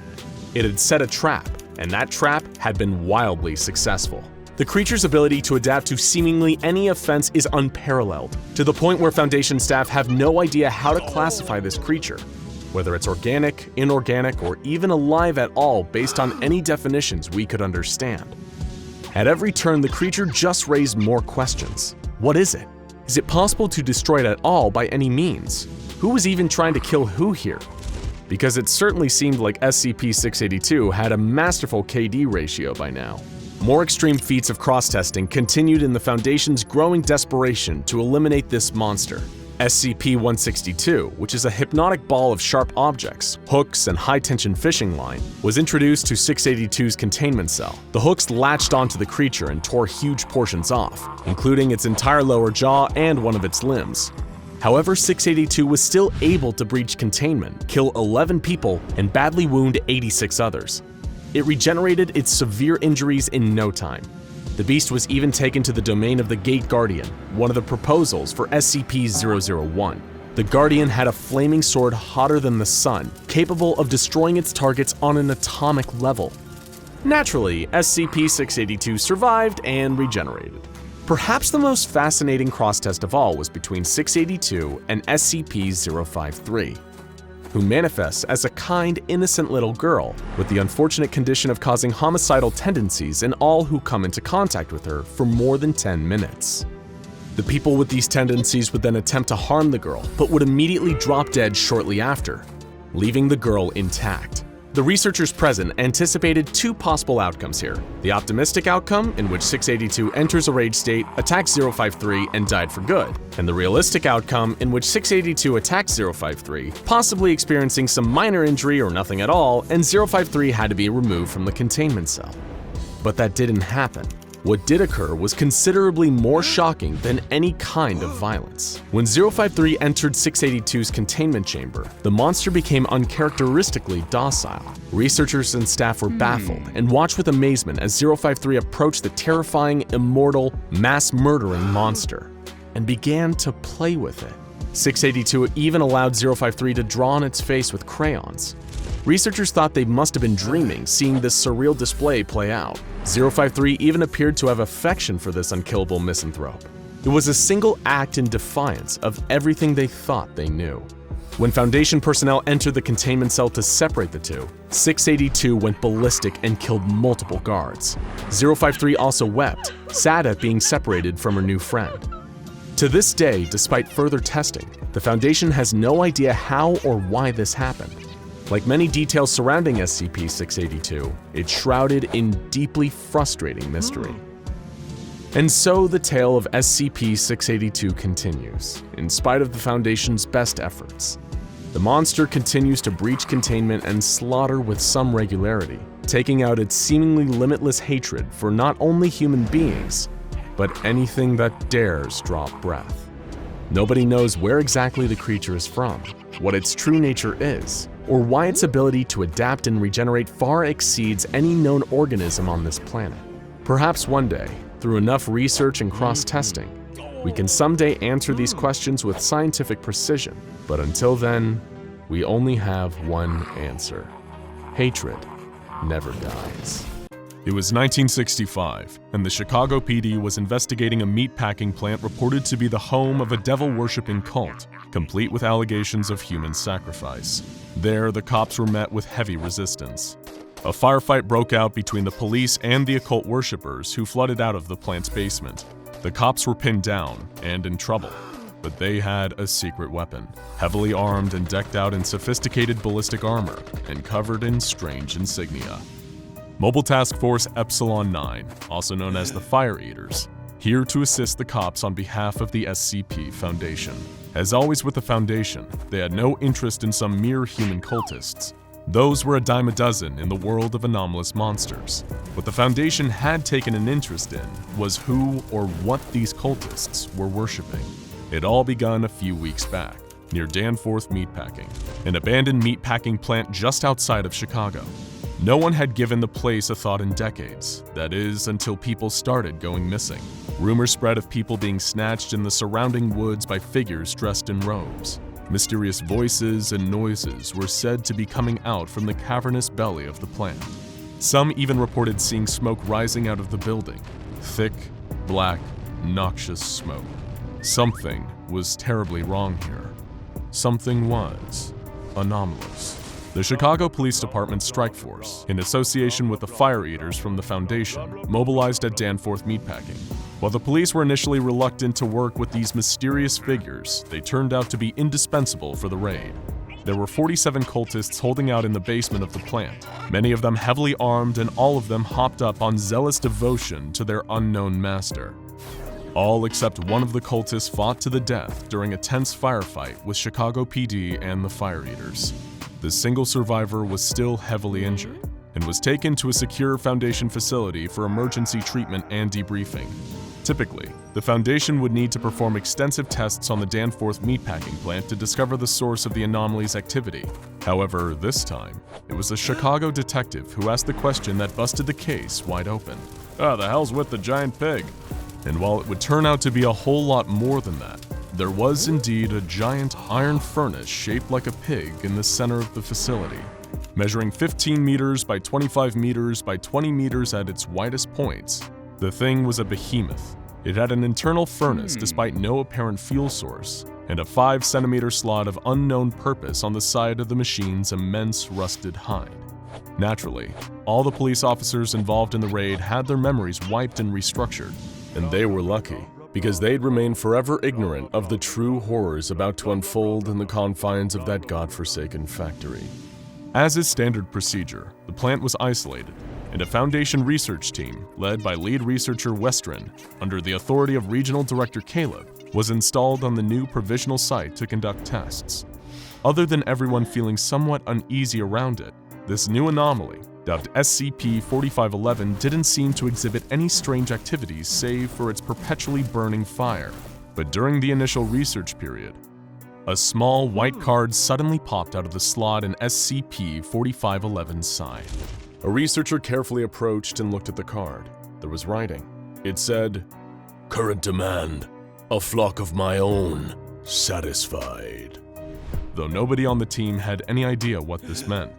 After going through a shootout with a considerable death toll to get to it, having a giant metal pig-shaped furnace spit out a cryptic card was strange.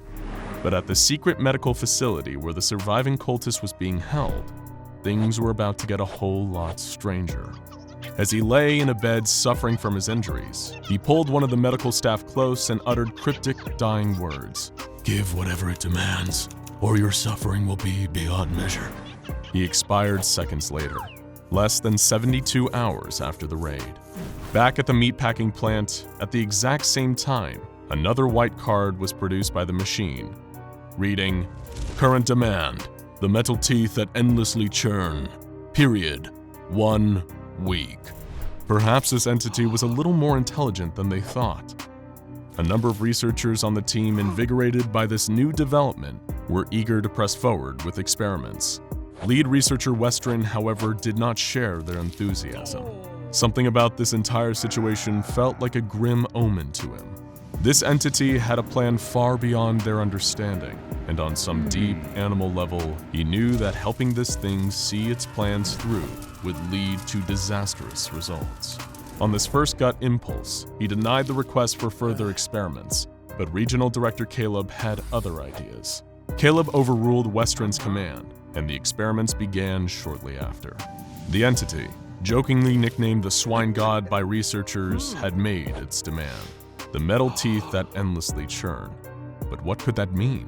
It wasn't long before the entity began to produce more cards, each with their own strange and esoteric demands. However, on some instinctual level, the researchers at the site understood the demands perfectly. The next card's demand was, "The metal of this suffocating prison." Upon receiving this demand, researchers collected scrap metal from around the new site and tossed them into the furnace beyond the Swine God's jaws one by one. Inside, they heard the sound of metal crunching. Hours later, all the other metal in the site began to rapidly oxidize and rust, though SCP-4511 itself remained unaffected. The card that came after delivered another simple request. "Oil to slicken my frozen joints." The researchers understood and procured 3 large barrels of oil and tossed them into the furnace. The entity let out a deep gurgle before shaking violently and expelling excess oil, rusted metal, and 2 domesticated pig femurs. It turns out that the Swine God had an appetite for pigs, as the next card that rumbled out of the machine bore the request, "2 of my children, made in my image, made in flesh." In response, the researchers provided the entity with 2 adult pigs.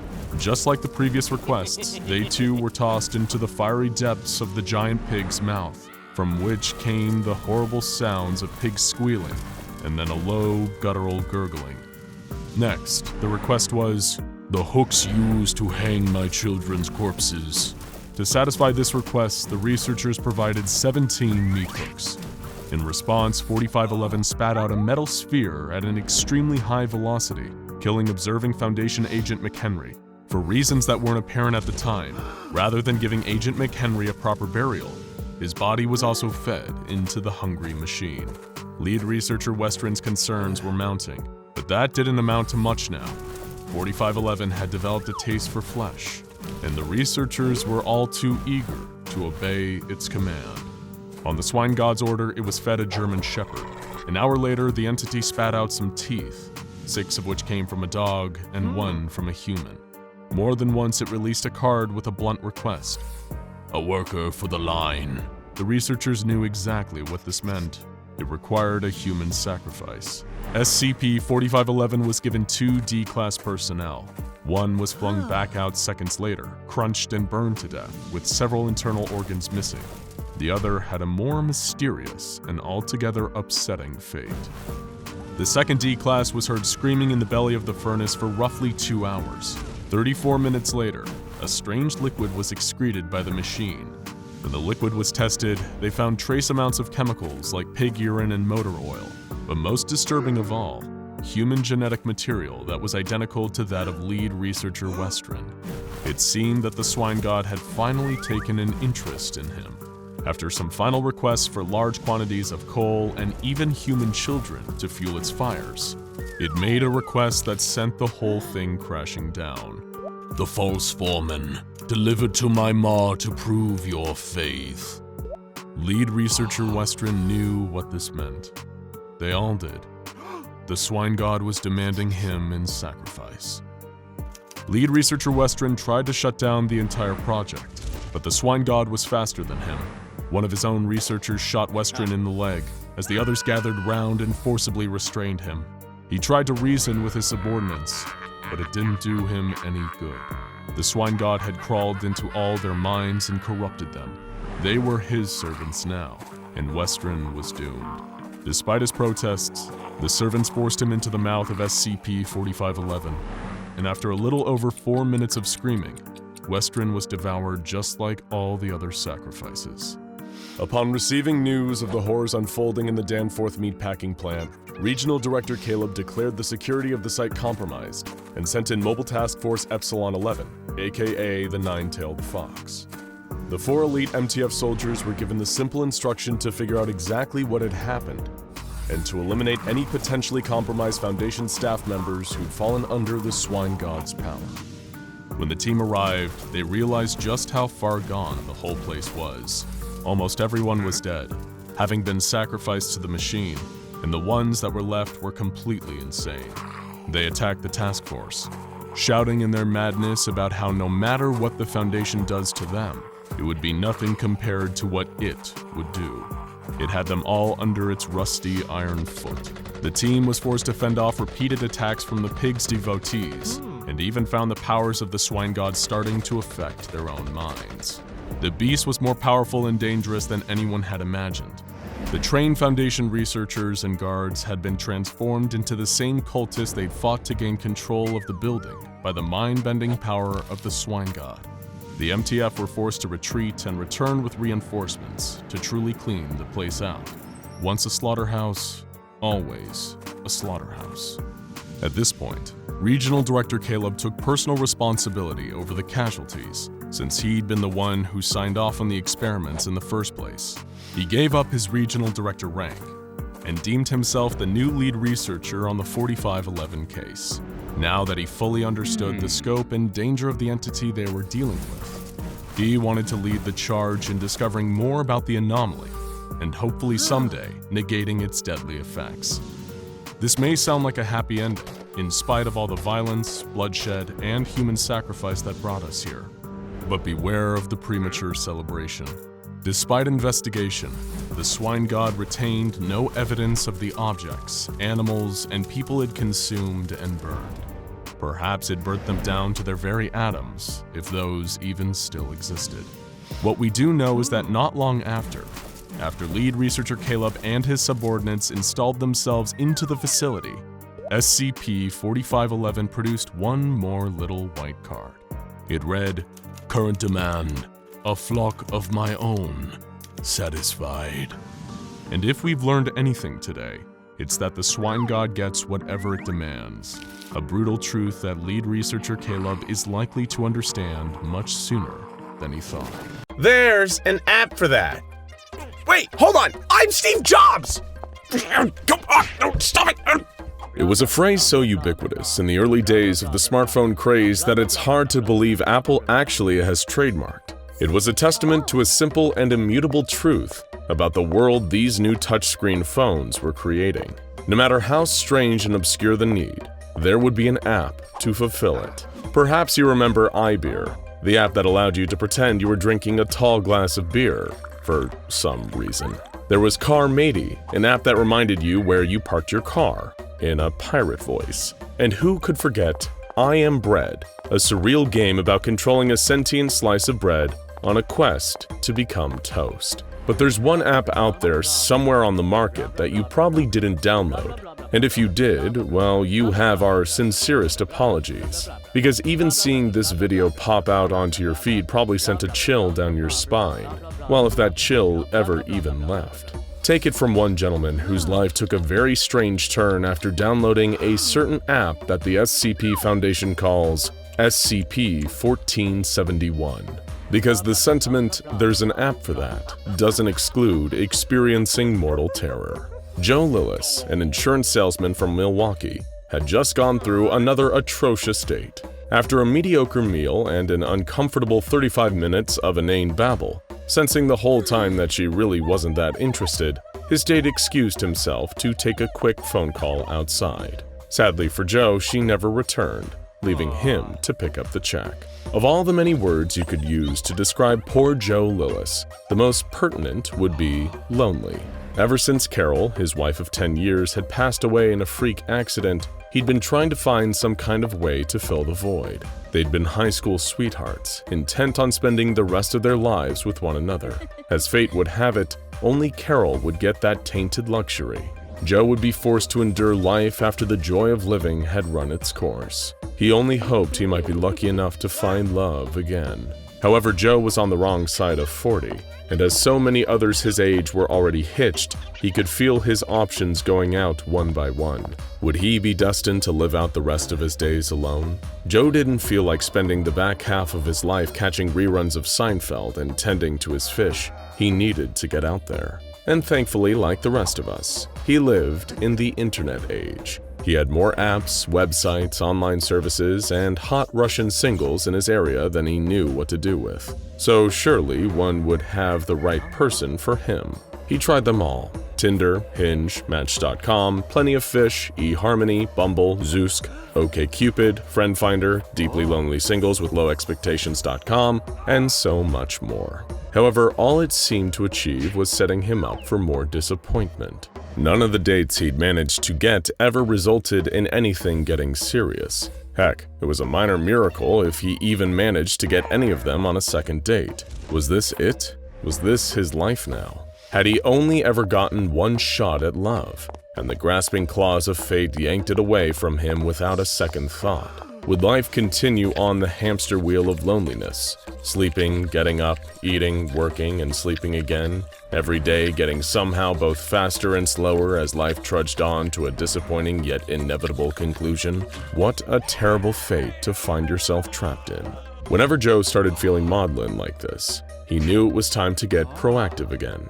Maybe the right woman was out there. There were billions of them, after all. Surely at least one of them would be the perfect person for him. He just needed the perfect app. He'd burned through all of the most reputable apps already, and was now perusing some of the slightly seedier options, most of which were likely data mining fronts from the Balkans. However, as generic app after generic app passed, something different caught his eye. The icon was a smiling cartoon dog, and its name was MalO version 1.0.0. This gave him a little chuckle. At the very least, it was very different branding from the rest of the dating apps he'd seen. Maybe it had just been sorted into the wrong section of the App Store. He decided he'd check it out and take a look at the app's description. The description read, "Never settle for those awkward feelings of being alone ever again. MalO is an exciting and interactive experience that will keep you engaged and intrigued. The anxiety of social situations can be nerve-wracking, but after just a few hours of MalO, you will soon forget all about those painful emotions of disappointment. Be part of the new craze that is quickly becoming the next social substitute. Remember, the more you participate, the more MalO will engage you. Your experience is completely up to you. Absolutely no ads. Enjoy." Well, it certainly provoked Joe's curiosity at the very least. He did want to banish his feelings of loneliness, and seeing as the app was free and apparently had no ads, he'd surely be foolish to not at least give it a whirl. What's the worst that could happen? He began the installation, and only then noticed that the app had no listed developer. It took up 9.8 megabytes of memory, which he wasn't tech-savvy enough to see any issues with. More than anything, Joe was just enticed by the prospect of finally having another chance at companionship with MalO. After all, it is the next social substitute, whatever that means. However, Joe's excitement was quickly quashed when he hit the home screen button and noticed that the icon for the app never actually materialized. Strange. He checked the App Store portal again and saw that, according to them, the app had completely downloaded. What gives? Was it a glitch, or was MalO actually just malware? Either way, he was disheartened by the fact that this immaterial app certainly wouldn't be getting him any companionship. Or so he thought, anyway. Joe was used to disappointment by now, so he didn't take it too personally. He decided to just play out the rest of his evening on autopilot, making himself some soup, doing the laundry, watching more Seinfeld reruns, taking a cold shower, and preparing to cry himself to sleep again. MalO was already becoming a distant memory, just like all the deceptive sources of hope. But one strange thing happened that disrupted Joe's finely tuned evening routine. He received a text message. This was incredibly strange because nobody ever seemed to text him. The last text he got was from Carol just before her accident, so it was almost surreal to hear that alert sound now, after everything that happened. He checked and saw that the text was an image attachment sent from an unknown number. Perplexed yet curious, he decided to open it. His curiosity soon gave way to a kind of melancholy nostalgia when he saw that the photo was of his and Carol's favorite cafe in town.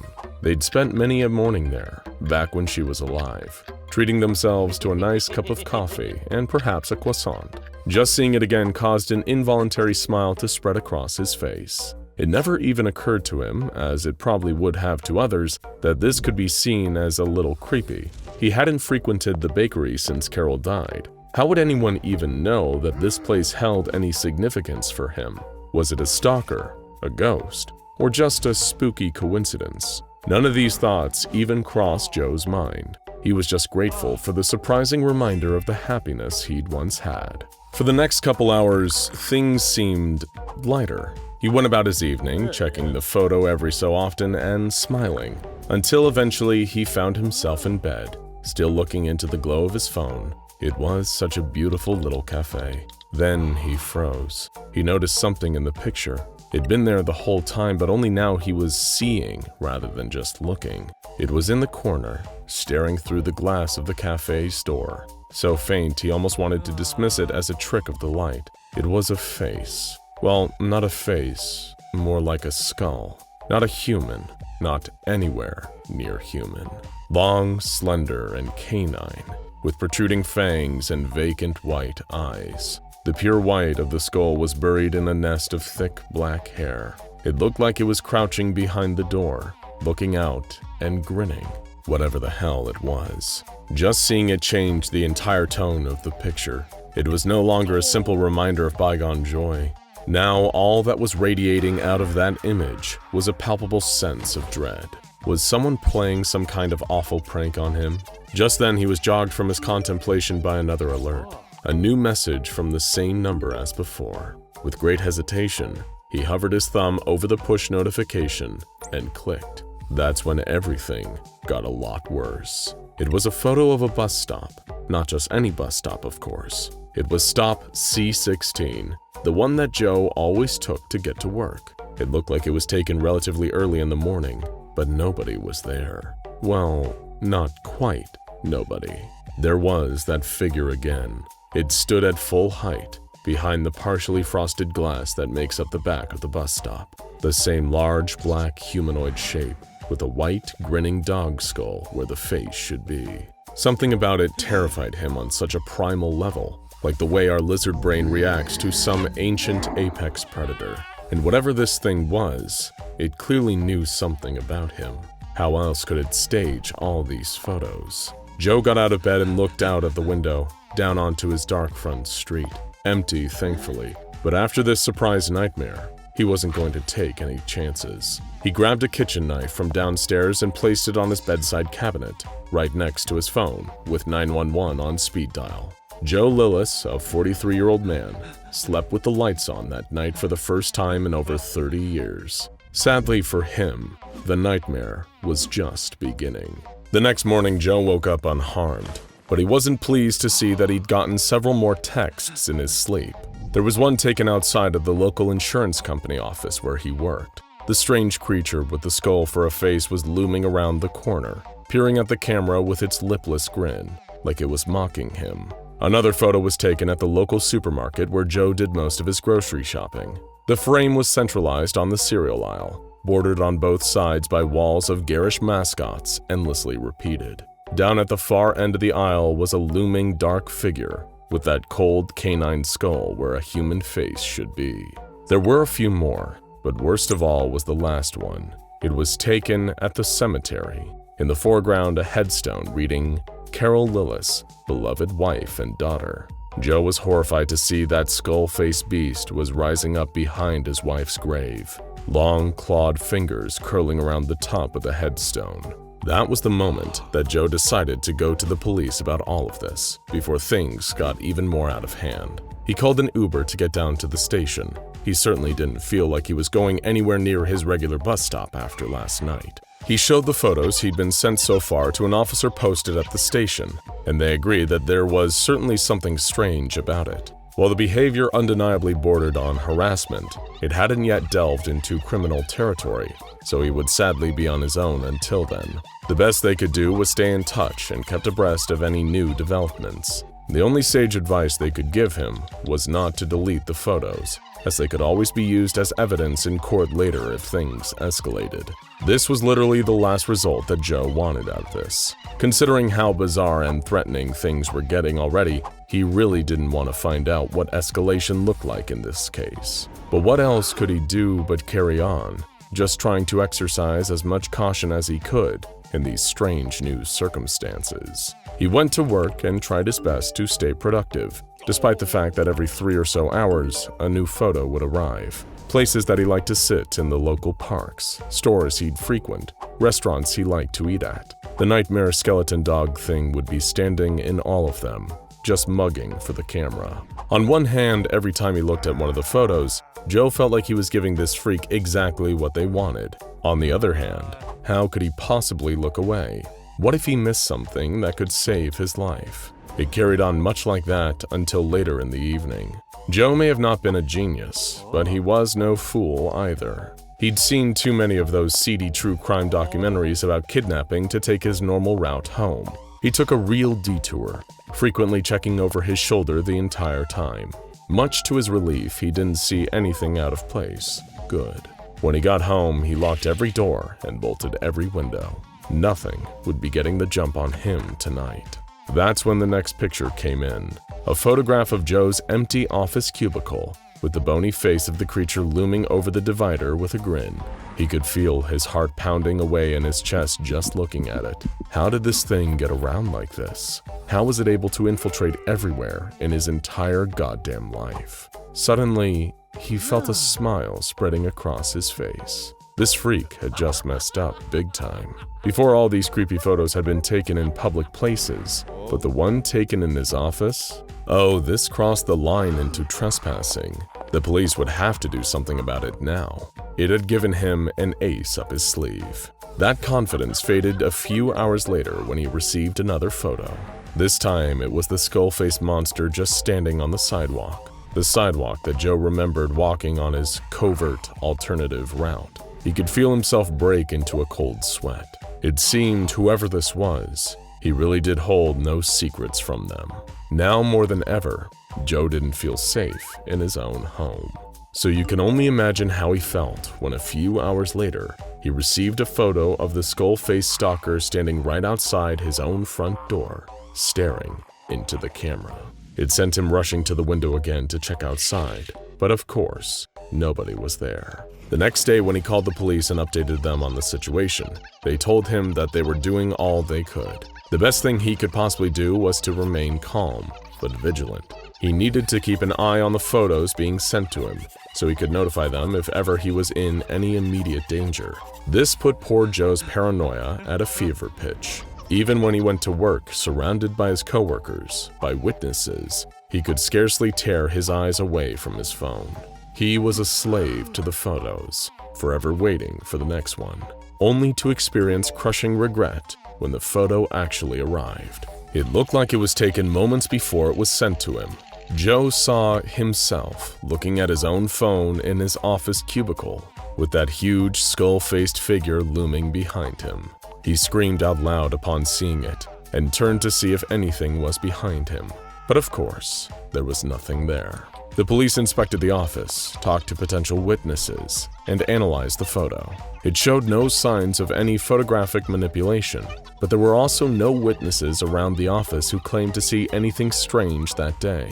There was also no security camera footage in the last several days that showed this figure coming in or out. Joe Lillis started to feel like he was going insane, and perhaps he was. But that didn't change the tangible and ever-present feeling that he was in great danger. He didn't come into work the next day. He'd received more photos like that in the night, of himself, taken in real time, with that skull-faced freak looming. He didn't want to leave the house. He didn't want to go anywhere anymore. He just didn't feel safe out there. How could he, with all this madness unfolding? There was a time where he could have said something like, "At least it only seems confined to my phone." He might have even suspected that it had something to do with that strange MalO app he downloaded a few days prior that hadn't seemed to do anything. But this situation had evolved since then. He wasn't just seeing the creature in photos anymore. It was here. He kept seeing quick flashes of it on the other side of windows, in reflections, in the corner of his eyes, always darting away if ever he turned towards it. It was everywhere and nowhere. It was here just for him. He just knew. The police couldn't help. Nobody could help. Joe just sat in the corner of his bedroom, clutching his kitchen knife, afraid to close his eyes. It could be anywhere. It could be anywhere. It could be anywhere. We know one thing for sure. Joe Lillis never felt truly alone ever again. He always had his new friend, waiting, just out of sight. And if ever you're feeling lonesome and decide to download MalO version 1.0.0 yourself, then you'll never feel lonely again, either. Have you ever seen something you weren't supposed to? Something that made you feel off? Something you regret? Secrets like these are best kept to yourself. But since you're still alive, whatever you saw wasn't nearly as bad as what Peter Holland saw one fateful night in January of 2015. Peter was an unremarkable man, an office worker, slaving away at the daily grind. And like a lot of people, Peter enjoyed nothing more than coming home after a long, hard day, kicking back and watching some TV. It was this innocent activity that led to Peter's horrifying brush with SCP-5049, altering the course of his otherwise average life forever. The event started at around 10:05 p.m. Peter was channel surfing, glued to the couch in his sparsely furnished apartment. Commercials, commercials, commercials. As far as Peter's tired eyes could see. He paused for a moment to watch the end of an ad for a car he could never hope to afford on his salary. But something stopped him from changing the channel again. The next ad had begun, and it was playing a strange, scratchy jingle that gave Peter an odd sense of unease. But even stranger than that was the text on screen. Demon Dan's Discount Homunculus Depot in baby blue bubble lettering. He forced a smile. This had to be some weird comedy skit or viral marketing campaign, or maybe it was something he drank. But no, this was a real commercial, and things were about to get even weirder. The peppy logo faded to a concerning sight. A tall humanoid figure dressed like a used car salesman, but one that definitely wasn't human. His skin was dark green and covered in patches of thick fur. He had long fingers with intimidating claws and a grin full of needle-like fangs. It looked almost demonic, and after a few seconds, the demon began to speak. Hey there, folks, it's your man, Demon Dan, coming at you with the latest and greatest deals from Demon Dan's Discount Homunculus Depot. We've just accepted a shipment of brand new models that would make even the most discerning customers weep with excitement. Let's see what we've got. The creature, apparently named Demon Dan, stepped away from his desk, revealing two long, furry goat legs that ended in large, pointed hooves. Peter now assumed he really was going crazy, but at this point he was along for the ride. Demon Dan continued his pitch. Looking to make your way through the capitalist hellscape that makes home look cozy? Come try one of our newest businessman models. Dan gestured behind him to where Peter was horrified to see a total of 52 adult male human bodies hanging from a wall. There was something uncanny about them. They seemed almost hollow, like a highly realistic costume or a prop from a horror movie. Peter didn't have much time to think about it though, as Demon Dan went on. If you're looking for an extra challenge of inequality, the businesswoman model may be a right fit for you. The commercial then revealed a wall of human female bodies strung up in a similar fashion. Now, you may be thinking, but Dan, business sounds hard, I just want to have some fun. And the fine team here at Demon Dan's Discount Homunculus Depot have got you covered. The camera zoomed out to show an area of the store filled with children's decorations, and more of these strange, hollowed-out human suits in child sizes to match. And who has more fun than kids? No one, that's who. For a limited time, the purchase of any child-size unit comes with a complimentary 50% off coupon for parental units. You just can't say no to a deal like that.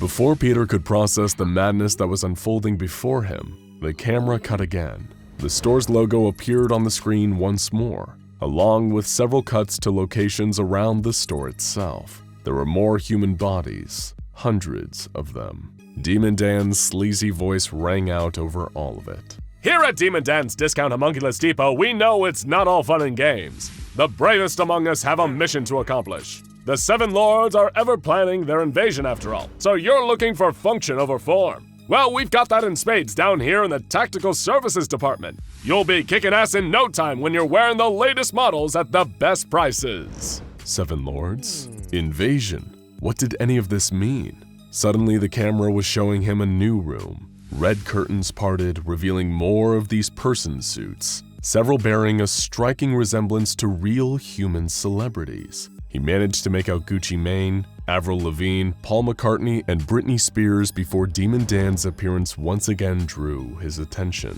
I've got a special treat for you. We're happy to announce the VIP Lookalike Department. We all know how difficult the creation of Homunculus is. It's a fine art that takes years of practice. So when a replacement order on VIPs comes in, every detail needs to be perfect. Unfortunately, that's not always the case. But for the right price, you too can look like famous icons from around the globe. The image of celebrity bodies faded from view, and Peter was left looking at the grinning Demon Dan standing behind the front desk of his impossible store once more. He said, "There you have it, folks. Come on down to Demon Dan's Discount Homunculus Depot. If you're viewing the advertisement, then you've been selected for entry. Please enter the nearest door for instant deals and upgrade those old duds for one of our newest models. What are you waiting for? Come on down." The logo popped up again, hovering above some bold text that said, "Please enter the nearest door." Peter had had enough. He switched off the TV. What a horror show, he thought.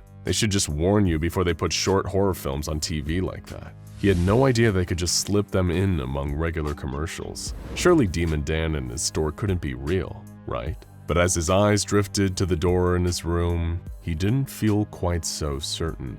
Well, there was only one way to find out. Peter got up, went over to the door, took a deep breath, and walked through it. Peter Holland was never seen again, not as himself, anyway. The SCP Foundation has long been aware of this sinister transmission, known as SCP-5049-2, and luckily has found ways to prevent it from claiming more victims. The Foundation Television Analysis Department, as well as webcrawler 40Y40, which is the software the Foundation uses to root out anomalous activity online, are always vigilant for signs of Demon Dan's commercial running. Just observing Demon Dan, who is himself classified as SCP-5049-A, and his ads put you in immediate danger, as they can transform any nearby doors into SCP-5049-1s. Those are interdimensional portals that remain active for around 15 minutes after viewing the ad. So then what specifically is SCP-5049?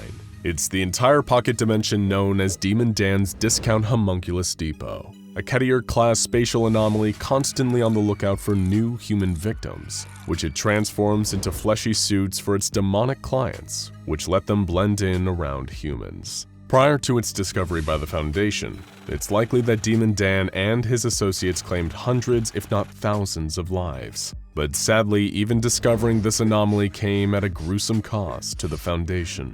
On February 16, 2020, the ad played on Safe Storage Warehouse 13's break room television. At the time of the broadcast, 4 Foundation personnel were present, including security agent William Birkin. Worrying that this was a potential security threat, Agent Birkin investigated the door to a nearby closet. The second he opened it, he was transformed to the storefront of Demon Dan's Discount Homunculus Depot. He saw Demon Dan himself standing at the corner, while 4 smaller reptilian imps fought over a small flesh suit. Demon Dan scolded them, before turning his attention to Agent Birkin. You aren't supposed to be here, little man. How naughty. I'm gonna have to have a word with marketing. once I'm through with you. Agent Birkin, fearing for his safety, drew his weapon and shot Demon Dan 3 times. The creature dematerialized before appearing right next to Agent Birkin and disarming him with a swift chop. The unfortunate security agent was then grabbed by the considerably larger Demon Dan and thrown over Dan's shoulder. We know all of this because Agent Birkin's standard issue Foundation body camera recorded the whole terrifying ordeal, even as Demon Dan dragged the helpless Birkin back into the twisted workshop behind the store. There, Birkin saw what would soon be his own fate right before his eyes. Dan's minions converting human bodies into fleshy suits for their demon clientele, and this unfortunate security officer was next. Dan gave him over to a pair of large sheep-like demons and told them to drain, skin, and declaw him. Birkin's video feed finally cut as the demons pulled out their rusty tools and began to work on him. Of course, the SCP Foundation wouldn't take an attack on one of their operatives, inside one of their facilities no less, lying down. The unfortunate death of William Birkin allowed the Foundation to refine their methods of intercepting the broadcast of Demon Dan's commercials. They even had a new mobile task force, Mobile Strike Force Kappa 11, or the Baphomet Bashers, specifically to deal with Demon Dan and his cronies. They did more than just prevent him from taking new humans, though. When the Baphomet Bashers teamed up with an A-class clairvoyant entity to improve their efficiency in predicting future broadcasts, they were able to launch sting operations and arrest 21 different demonic customers for interrogation. This impressive strike back finally gave the Foundation some meaningful leverage over Demon Dan. And through the use of their clairvoyant entity, they were able to call a temporary truce and arrange a meeting with Demon Dan himself. Captain Steiner, an agent of the Foundation External Negotiation Department, was the one to interrogate Demon Dan. They sat across from each other at a table, and Demon Dan was clearly tense, frustrated with the way the Foundation had been messing with his business. All of their sting operations were frightening off his customers. In return for letting him continue his work, the Foundation wanted Dan to turn over all the information on his bosses and customers, allowing the Foundation to track their movements. When Dan was evasive about whether he'd comply, they tried threatening him. Dan laughed them off. Go ahead, take your best shot, little man. There's a dozen more just like me. You won't stop anything. Finally, he was pressured into giving a yes or no answer as to whether he'd willingly collaborate with the Foundation and act as an informant against his kind. When Demon Dan hinted that he may be willing to comply, he began to make a horrifying gurgling noise and gripped his head in pain. He began speaking in Latin in a voice that wasn't his own, as though the 7 demon lords he served were speaking through him. They said, "You are a fool, jailer, to think a pathetic morsel such as this could aid you against us. I have allowed you to toil in your own delusions for far too long. You may have taken advantage of Asmodeus all those years ago, but you stop nothing. You hinder nothing. You jail and barter to no avail. Your time is coming." And then Demon Dan's head exploded, which obviously prevented him from giving any incriminating information on those he worked for. Whoever the Demon Lords are, they're certainly the secretive type. You may think that this is the end of Demon Dan's Discount Homunculus Depot and of SCP-5049, but soon another ad ran. It advertised the same products and services out of the same store.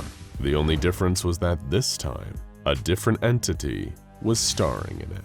You're a new SCP Foundation researcher on tour of Site-17, familiarizing yourself with the location and its many anomalous inhabitants. It's the second largest Foundation containment site out there, and it's also the kind of job that most junior researchers dream of. Low-risk humanoid containment, baby. Most of the inhabitants in your sector are cordial, willing to comply with orders from staff, and seem, for all intents and purposes, pretty much human. You pass from door to door, looking through the viewing hatch of each one. You can't believe what you're seeing. It's a wonderful who's who of anomalous humanoids. You see the wise, bearded face of SCP-343, known to some as God. You see the blue eyes and shining blonde hair of Iris, SCP-105 looking wistfully into a Polaroid picture. You see the tanned, melancholic face of Kane, SCP-073, as he stares off into the middle distance. Face after face after face passes. You can see yourself getting more familiar with each one. Yes, your time here will be… Wait, was that Hitler? You stop and walk back to the door you just passed, where you can't help but stop and stare in disbelief. Yes, it's him! It's gotta be him! You recognize the unpleasant sneer, the hideous comb-over, the silly little toothbrush mustache. The SCP Foundation seems to have Adolf Hitler, the former leader of the Third Reich in World War II, in active containment, and his designation is SCP-2430. You've seen killer toasters and masks that can take over people's minds, but you've never seen anything as surreal as this. You immediately run to your superior and ask how and why Hitler is in one of the Site-17 humanoid containment cells. Buckle in, because we can guarantee it's one of the most insane stories you've ever heard. It's late April, 1945, and the Soviets are rampaging through Nazi Germany, destroying everything in their path. The German forces have been nearly obliterated, and Hitler and the rest of his Reich Chancellery have retreated to a secure bunker beneath Berlin. There on April 30th, 10 days after his 56th birthday, Hitler died. This was truly unfortunate for the Soviets, as they wished to have had the chance to kill him themselves. 2 days later, Soviet forces stormed the Führer bunker. It was little more than a formality at that point, as the news of Hitler's death had already gone public. By the time they arrived, all that was left of Hitler was a pile of mostly burned remains. A fitting end for someone who had caused the same cruel fate for so many others.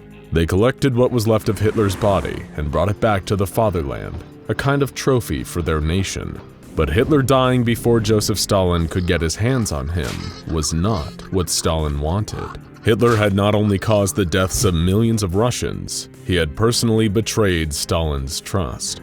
And when you betray Stalin, bad things happen to you.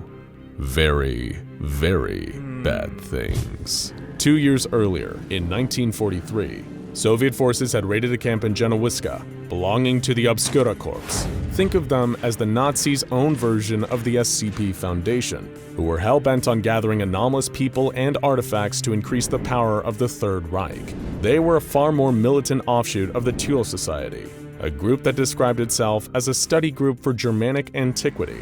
While this may seem innocent, the Thule Society was actually a racist cult, closely aligned with the goals and ideas of the German Nazi Party.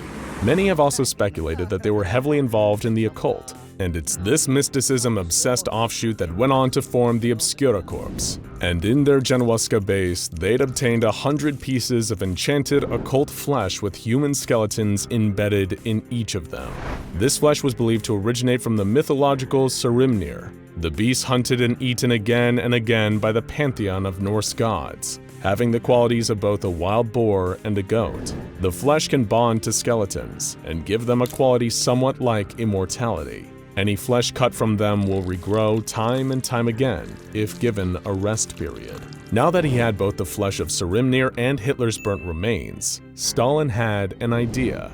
A perfect way to not only bring satisfaction to the Russian people and the world, but to finally exact the true revenge that Hitler had denied to him. He called it Project Judica, namely after the very bottom level of hell reserved for betrayers like Judas. A perfect tribute for an old ally turned enemy.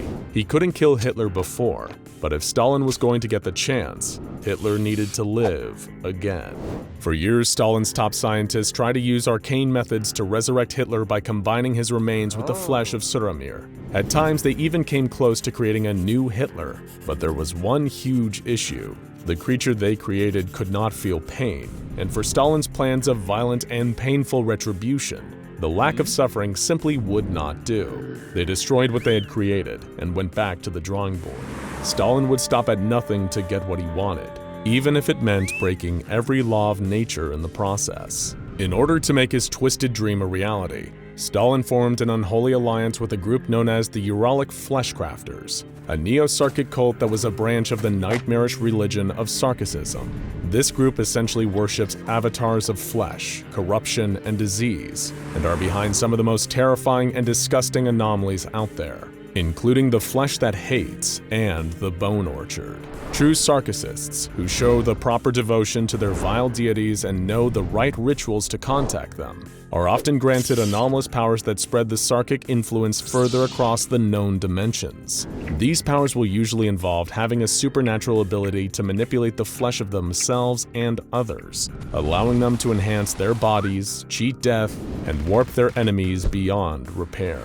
They can sometimes even create life, if they're a powerful enough acolyte of Sarkicism. And it was because of these powers that Stalin wanted the Uralic flesh crafters under his command.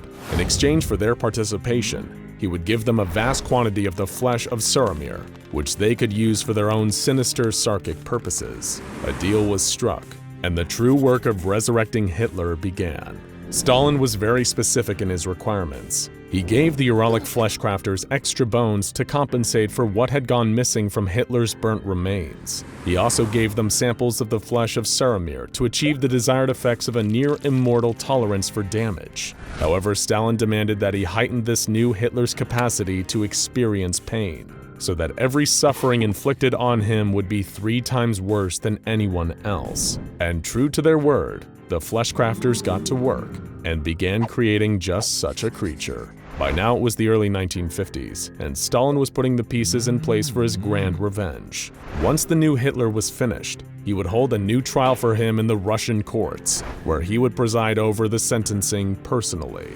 Once the new Hitler was done, the Uralic flesh crafters were rewarded for their participation in Project Judica, with 4,000 kilograms of the flesh of Suramir. Stalin now had his very own personal Hitler chew toy that he could maim and torture as much as he pleased, knowing that he would always heal and soon be ready for more.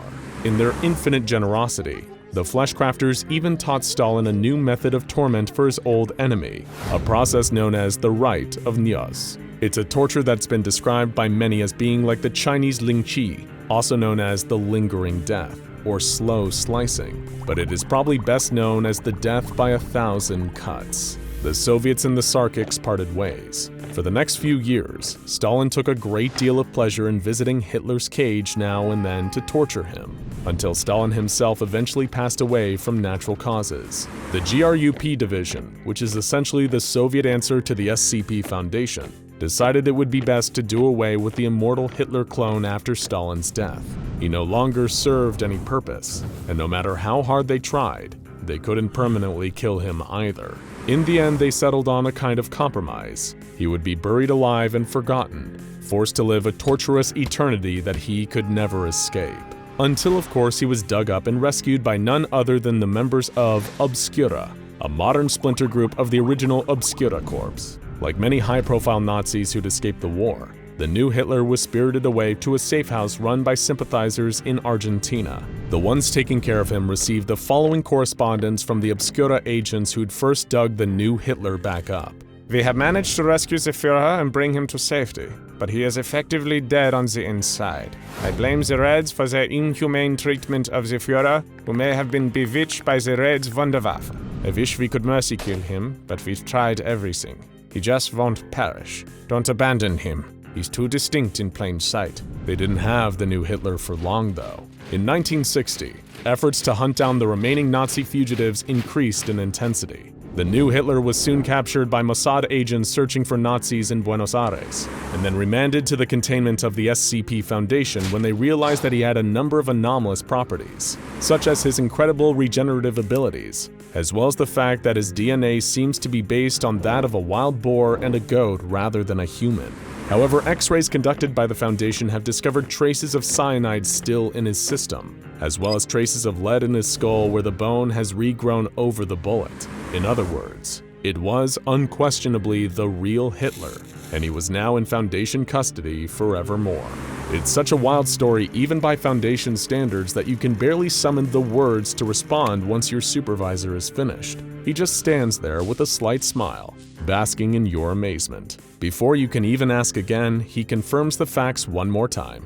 Yes, it is the real Hitler. The only functional difference is that he can't die and he has a heightened sense of pain compared to most people. You think on what you've been told for just a moment, and then you have only one question. Are we allowed to punch him? Your supervisor smiles and says, "Of course, we all do."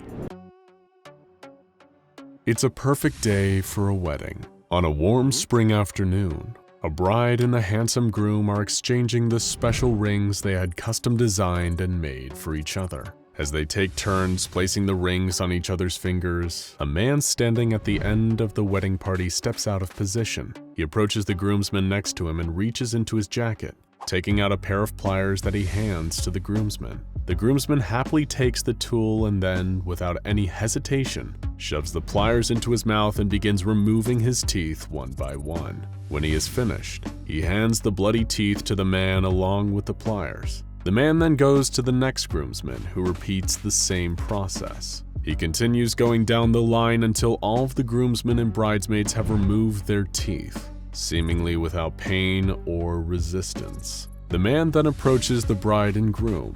He hands each of them half of the pile of teeth, which they gladly accept. They then begin to eat the teeth without delay, seemingly not bothered by the intense damage they're causing to their own teeth and jaws by doing so.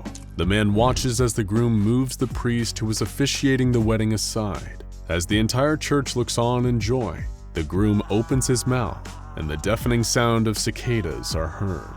This is only the beginning of what the SCP Foundation has labeled an SCP-2852 event, a terrifying and little understood phenomenon that is better known by the nickname of the anomalous creature responsible for them, Cousin Johnny. The Foundation had been trying to contain Cousin Johnny for decades, not that it ever done them any good. Johnny is a Keter-class anomaly that's thus far proven impossible to contain. This is an entity so dangerous and volatile that 3 different mobile task forces are devoted to detecting and disrupting its activities. MTF Upsilon 36, aka the Party Crashers, MTF Upsilon 52, aka Cater Duty, and MTF Upsilon 99, aka the Altar Boys. But so far, all the Foundation has been able to really do is swoop in afterwards and do their best to pick up the pieces of people's shattered lives. Cousin Johnny has so far been observed to only operate in the North American subcontinent and only seems to appear at Anglican or Catholic baptisms, weddings, and funerals. However, Foundation operatives charged with keeping a lid on Cousin Johnny harbor the hidden fear that he may one day expand his hunting grounds and wreak terror worldwide.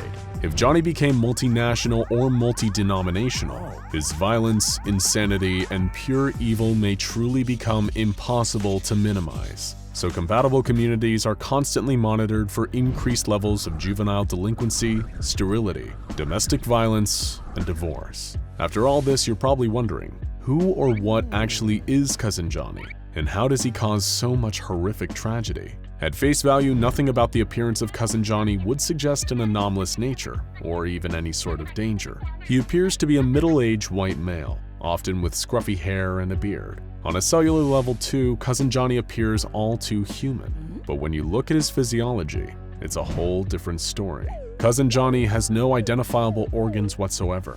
His body is made out of a fibrous muscular tissue. The only exceptions are his teeth and hair, which are made out of a kind of chitin, a key component of insect exoskeletons, such as those possessed by cicadas. Johnny's eyes are the first clue that something is off about him. From a distance, they appear perfectly normal, but up close, they're glassy and dead.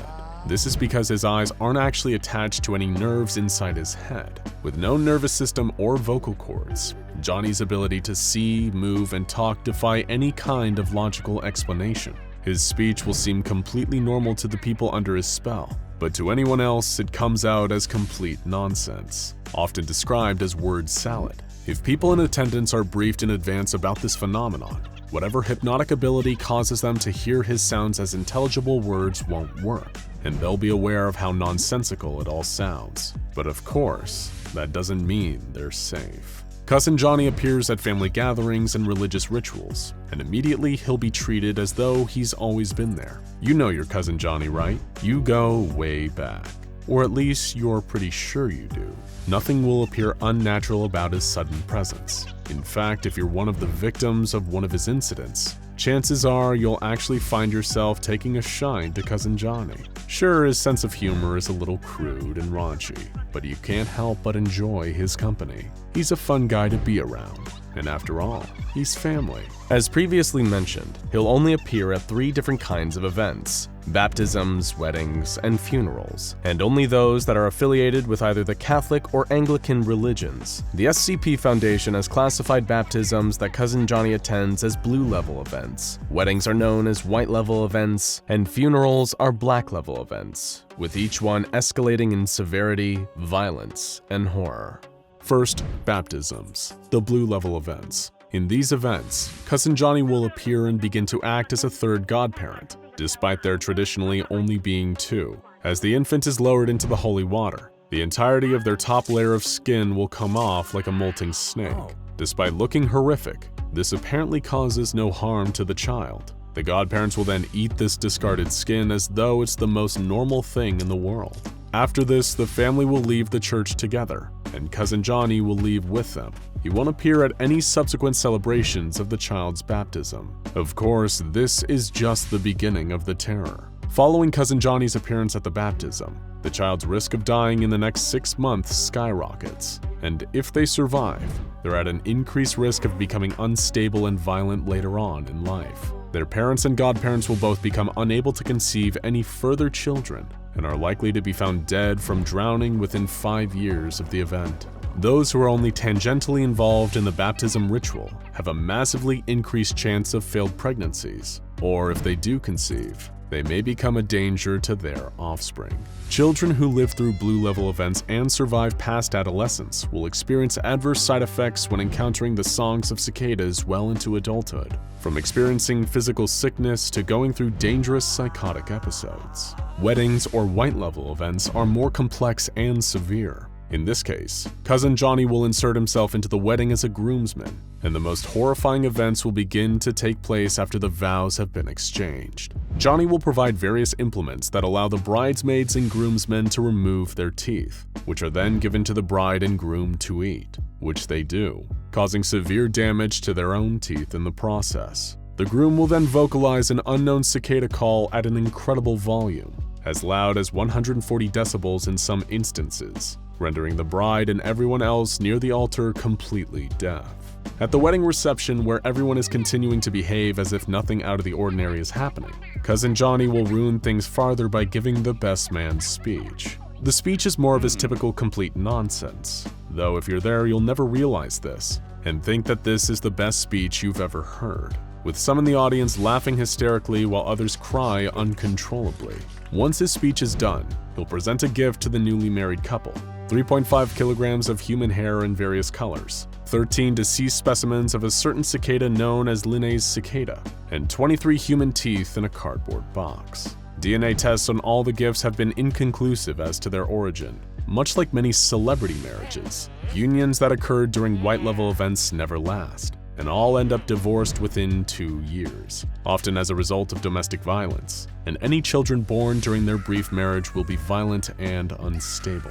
But it's not just the wedding party that gets to experience the fun of a visit from Cousin Johnny. All married individuals who attended the wedding will find that they are unable to conceive children, despite no biological indicators of infertility. Any children present at the white-level event will show no interest in romance throughout their life, and often die tragically before reaching the age of 18. Finally, and most horrifying of all, are funerals, or black-level events. While blue and white-level events can potentially be disrupted before they are completed, lessening or preventing the horrific results, there is as yet no way to stop or prevent a black-level event at any stage. Any attempts to prevent Cousin Johnny from entering the church or funeral home will lead him to simply manifesting inside. Once in the room where the funeral is taking place, Cousin Johnny will first take up the role of eulogizer and begin speaking his standard nonsense to the attendants. The person who was emotionally closest to the departed will then open the casket, if this was not already an open casket funeral, and will then produce a large knife. It's unknown where the knives come from, as they're not present before the event and they disappear after. The funeral attendees will then use the knife on their wrists and sometimes throats, draining their blood into the coffin. Many lose more than enough blood to result in death, but none ever die from this, nor do they seem to feel any pain from their wounds. As the attendees take turns bleeding into the coffin, Cousin Johnny continues his eulogy, which eventually evolves into a cicada song, the kind sung by Linnea's cicada males. The attendants sing the same song back to him in a kind of call and response. Cousin Johnny will then approach the coffin and vomit in a mixture of blood, wood pulp, and dead cicadas. The funeral will then proceed as normal, and the blood, vomit, and cicada-filled casket is then taken to the cemetery and buried. Black level events will usually end with the body being interred in the ground, but if there's a wake after the funeral, the horrors of the Black level event will continue. At the wake, Cousin Johnny will climb on top of a table, lie down, and encourage the other attendants to devour him, which they do. All the while he continues to talk his nonsense, until there is nothing left. Much like blue and white level events, being in attendance leads to horrific after effects. All participants who experience this event will separate from their family through either suicide, moving, or divorce. Every individual present at the event will also find that they are no longer able to produce offspring, and couples present may also fall victim to incidences of domestic violence, often involving cannibalism, that usually leave one or both participants dead, while 6 out of 10 children involved will attempt to murder one or both of their parents before they turn 18. These Black level events are so horrible for all involved that any members of the specialized Cousin Johnny mobile task forces that happen to witness such an event are treated with Class A amnestics before they are transferred to another task force or retire, to ensure that they don't have to live with the memories of what they saw. Prior to that, they are closely monitored for any strange or antisocial behavior to make sure they weren't affected by the event. And they aren't the only SCP Foundation staff at risk of having been impacted by Cousin Johnny. It is theorized that as many as a third of Catholic and Anglican D-Class personnel were involved in the Black level event at some point, and were driven to madness and violence by their fateful brushes with this strange relative that no one knows. So next time you're at a baptism, or a wedding, or a funeral, stay vigilant. Keep an eye on the other guests, and always ask yourself, do you really have a Cousin Johnny? Someone was screaming inside the incinerator. The year was 1975. The location was a top-secret refinery and waste disposal plant, one of the many front organizations owned and operated by the SCP Foundation.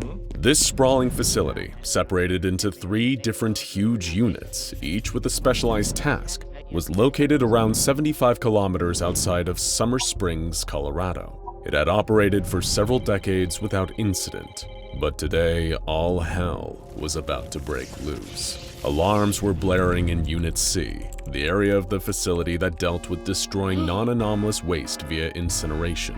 A traumatized worker had pulled the emergency lever near one of the incinerators in a panic when he'd first heard the loud banging against the interior walls, and then those horrific pained wails. That's when workers of Unit C came to a horrifying realization. The screams weren't just coming from one of the incinerators in Unit C. They were coming from all 6, a chorus of absolute agony echoing up out of the ash pits. This was impossible as far as the Unit C staff were concerned. These incinerators were only to be used for confirmed non-anomalous material. Could some animals or even some poor workers somehow fallen into the incinerators? But even if they had, what were the odds that someone had fallen in all 6 of them at once? It was impossible. The site director was immediately brought in to authorize an investigation, at which point he determined that at least one of the furnaces, in this case furnace number 4, be shut off so researchers and guards could investigate what was going on inside. It seemed like the obvious course of action, but for some of the people on site that day, this would prove to be a fatal mistake. When the fires were put out, something started rattling in the disposal chute. There was a scratching and squealing noise, like something scraping up against the metal. A maintenance worker was ordered to go check inside, and when he opened the hatch, he let out a bone-chilling shriek. There was something, or was it someone, climbing back up the disposal chute. It emerged from the darkness, backlit by the still-burning embers of the incinerator, letting out an awful screeching noise that could make even a hardened Mobile Task Force operative shake with fear. The creature was humanoid, a charred, mutilated skeleton reaching out towards the maintenance worker with a bony claw. Before the worker had a chance to stumble back in horror, the beast had clasped him by the throat and started to squeeze. It didn't even need to strangle him. The heat of its skeletal hand burned away the worker's throat in seconds, leaving his limp, wheezing body to drop to the metal grate of the platform below him. Several armed guards and maintenance workers moved forward to fend off the monster, but just then a volley of more violent shrieks echoed out of the chute behind it. It only took seconds for over a dozen more creatures to crawl out of the disposal chute. They were all like the first, people at various stages of incineration. Some were glowing, charred skeletons with barely any flesh, others looking more like severe burn victims, their faces contoured into scowls of hate and rage. The assembled guards opened fire on the sudden influx of anomalies, emptying the magazines of their submachine guns into their burning bodies, but their weapons didn't seem to cause any lasting damage. The bullets would tear through the flesh of the creatures, causing some of them to stumble and fall, but the wounds would close and the creatures would rise again. It seemed they possessed a deadly combo of extremely high aggression and incredible regenerative abilities. None of the staff present in Unit C were safe as the burning corpses attacked anyone they could find with their bare hands, beating and biting and clawing. Many of them would grapple with Foundation personnel, latching onto them and trying to pull them back down into the incinerator with them. These creatures, that would later be known as SCP-2419-A, caused several fatalities with their surprise attack that day, and the situation was only brought back under control when a mobile task force that possessed more advanced training and weaponry was dispatched to the location. Despite orders from the site director, the MTF found it impossible to actually terminate any of the entities due to their regenerative abilities. Instead, the MTF agents focused on forcing the anomalies back into the chute of Incinerator Number 4 using a powerful industrial steam lance. Once they were back inside, the incinerator's burners were started up once again. The MTFs were also able to capture 5 of the entities and detain them for questioning and experimentation, finally bringing this unexpected containment breach to an end. The Foundation is an organization that prides itself on possessing forbidden and secret knowledge, but even they had no idea what had just happened. There seemed to be no earthly explanation why these creatures would suddenly manifest inside the incinerators. But as the detained anomalies continued regenerating, a slightly clearer picture of what exactly the Foundation was dealing with began to emerge. Every single one of the captured anomalies kept regenerating, and upon getting to the point that they were no longer burn-scarred, the researchers studying the anomalous creatures discovered that each one was identical to a deceased D-class from the Foundation's records. They were physically and genetically identical to the dead Class D personnel, perfect copies, save for the fact that their sole mission in life seemed to now be pure and unmitigated aggression and violence. Researchers wanted to gain greater insight into the minds of these strange creatures through the use of extensive psychological evaluations and interviews. It would turn out to be a very dangerous investigation. A psychological researcher by the name of Dr. Warren conducted an interview with one of the SCP-2419-A instances in hopes of better understanding their mindset. This creature had been heard laughing not long before the interview began, so it wasn't an unreasonable assumption to believe that it could be capable of speech. The interviewee was separated from Dr. Warren by a thick pane of glass to prevent it from indulging in any of its more violent urges. The problem was that Dr. Warren and his assistant researchers had severely underestimated what these creatures were capable of doing to get what they wanted. Dr. Warren tried to begin the interview in good faith. He spoke calmly and politely to the creature through the glass, attempting to remind it of the person it once was. The anomaly didn't appear to be paying attention to the doctor, though, instead focusing on pulling its own arm apart and breaking the bones within. Dr. Warren began to think that the creatures weren't even sentient, if the only activity they seemed to engage in was the wanton destruction of themselves and others. But underestimating them like this proved to be a big mistake. By removing the skin off of its arm and whittling its bone down to sharp edges, the anomaly had transformed its arm into a makeshift knife. Before anyone realized this, it had already used its own jagged bones to break the glass divider and attack Dr. Warren. He perished not long after being stabbed multiple times in his face and eyes, and the anomaly was forcefully taken back to its holding cell. Dr. Daniel Jennings, a senior researcher, was then put on the case. He released a chilling memo of the creatures after his observation period ended. It read, "Before I came here, I worked as a prison shrink. Every person you met had a story bursting with pain and sorrow. Sometimes these stories were about the pain they suffered. Sometimes it was about the pain they inflicted. Some days you felt like everyone there was a beautiful soul torn down by their circumstances. Other days you'd find out what some of them did, and a part of you was glad that they were there to suffer for it. But at the end of every day, I always told myself, they're all humans. They're all people. They all deserve the same dignity, respect, and love as everyone else. No exceptions." Dr. Jennings goes on, "I opened up with that anecdote only so that you could understand that what I'm about to say is not said lightly. These things are not people. They are people-shaped monsters. They are well beyond any definition of psychopathy. Everything they do to hurt, maim, and kill. I would pity them, but that would imply that they're worth pitying. Put them in a hole, then fill that hole with concrete. Better still, throw them back into the incinerator where you found them. I doubt they'll even care." Following this string of unfortunate incidents, containment procedures were put into place to hopefully prevent anything that had happened to the unlucky Foundation staff from happening again.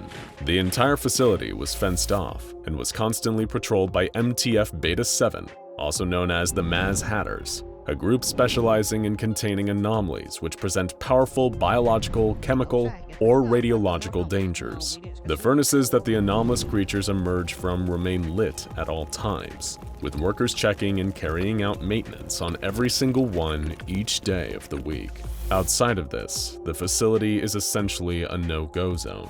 Reinforced steel hatches cover the chutes, and they are to forever remain bolted shut. All because of that one terrifying day in 1975. That was the day that the Summer Springs Waste Disposal Facility, which had been a valuable asset to the Foundation for decades, instead became classified as the Euclid-class anomaly, SCP-2419.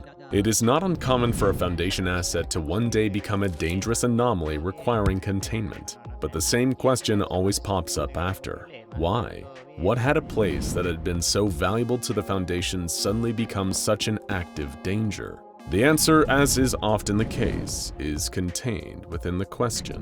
Why would a waste disposal plant be so important to the Foundation in the first place? And more importantly, what else was going on at the plant to make it such an area of active importance for one of the most powerful organizations in the entire world? To put it simply, the plant allowed the Foundation to dispose of something far more important than mere waste material. It gave them what they needed to better erase memories. As you probably already know, the Foundation makes liberal use of amnestics on those exposed to anomalous material to make them forget what they had seen and experienced. But these elusive chemicals, many of which are sourced from SCP-3000, are an inexact science. However, at the Summer Springs Waste Disposal Plant, researchers discovered an immensely valuable alternative. Much of what was disposed of in the incinerators of Unit C were the bodies of dead D-Class personnel. Before being burned, autopsies were performed on the bodies to make sure they were non-anomalous, including the brain. Back in the 1960s, while performing research on the brains of dead D-Classes, they found a method of extracting and distilling the positive memories of the dead, creating a kind of happy soup. When administered into someone who has undergone amnestic treatment, this happy soup creates positive false memories in their mind that fills in those pesky blank spaces that are often behind.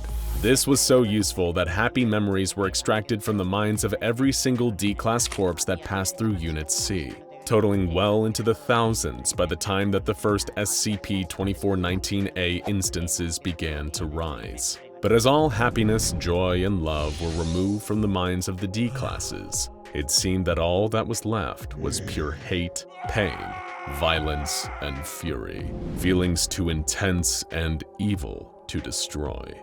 These were bodies imbued with a malice so powerful that no fire could ever burn them away. They exist now with single-minded determination to get out and destroy everything around them, everything, including the ones that made them, the SCP Foundation itself. And in the end, it's only a matter of time until they get out. There are thousands of them in there, unable to die, unable to stop. The only thing keeping them in there is the constant burning of the furnaces around them, and those furnaces can't burn forever. The monsters lurking in SCP-2419 will outlive the fire that surrounds them, because while the furnaces they are contained in are hot, the fires of hate that burn within SCP-2419 entities are even more powerful. And they know this. They know they can't be contained forever, and that someday soon, they'll be able to emerge and exact their terrible revenge. Those who must walk past the incinerators may think they hear their screams echoing out from within, but it's not screaming at all. It's laughter. Now check out SCP-1861, the crew of the HMS Wintersheimer, and SCP-3999, I am at the center of everything that happens to me, for more tales of terror from the SCP Foundation.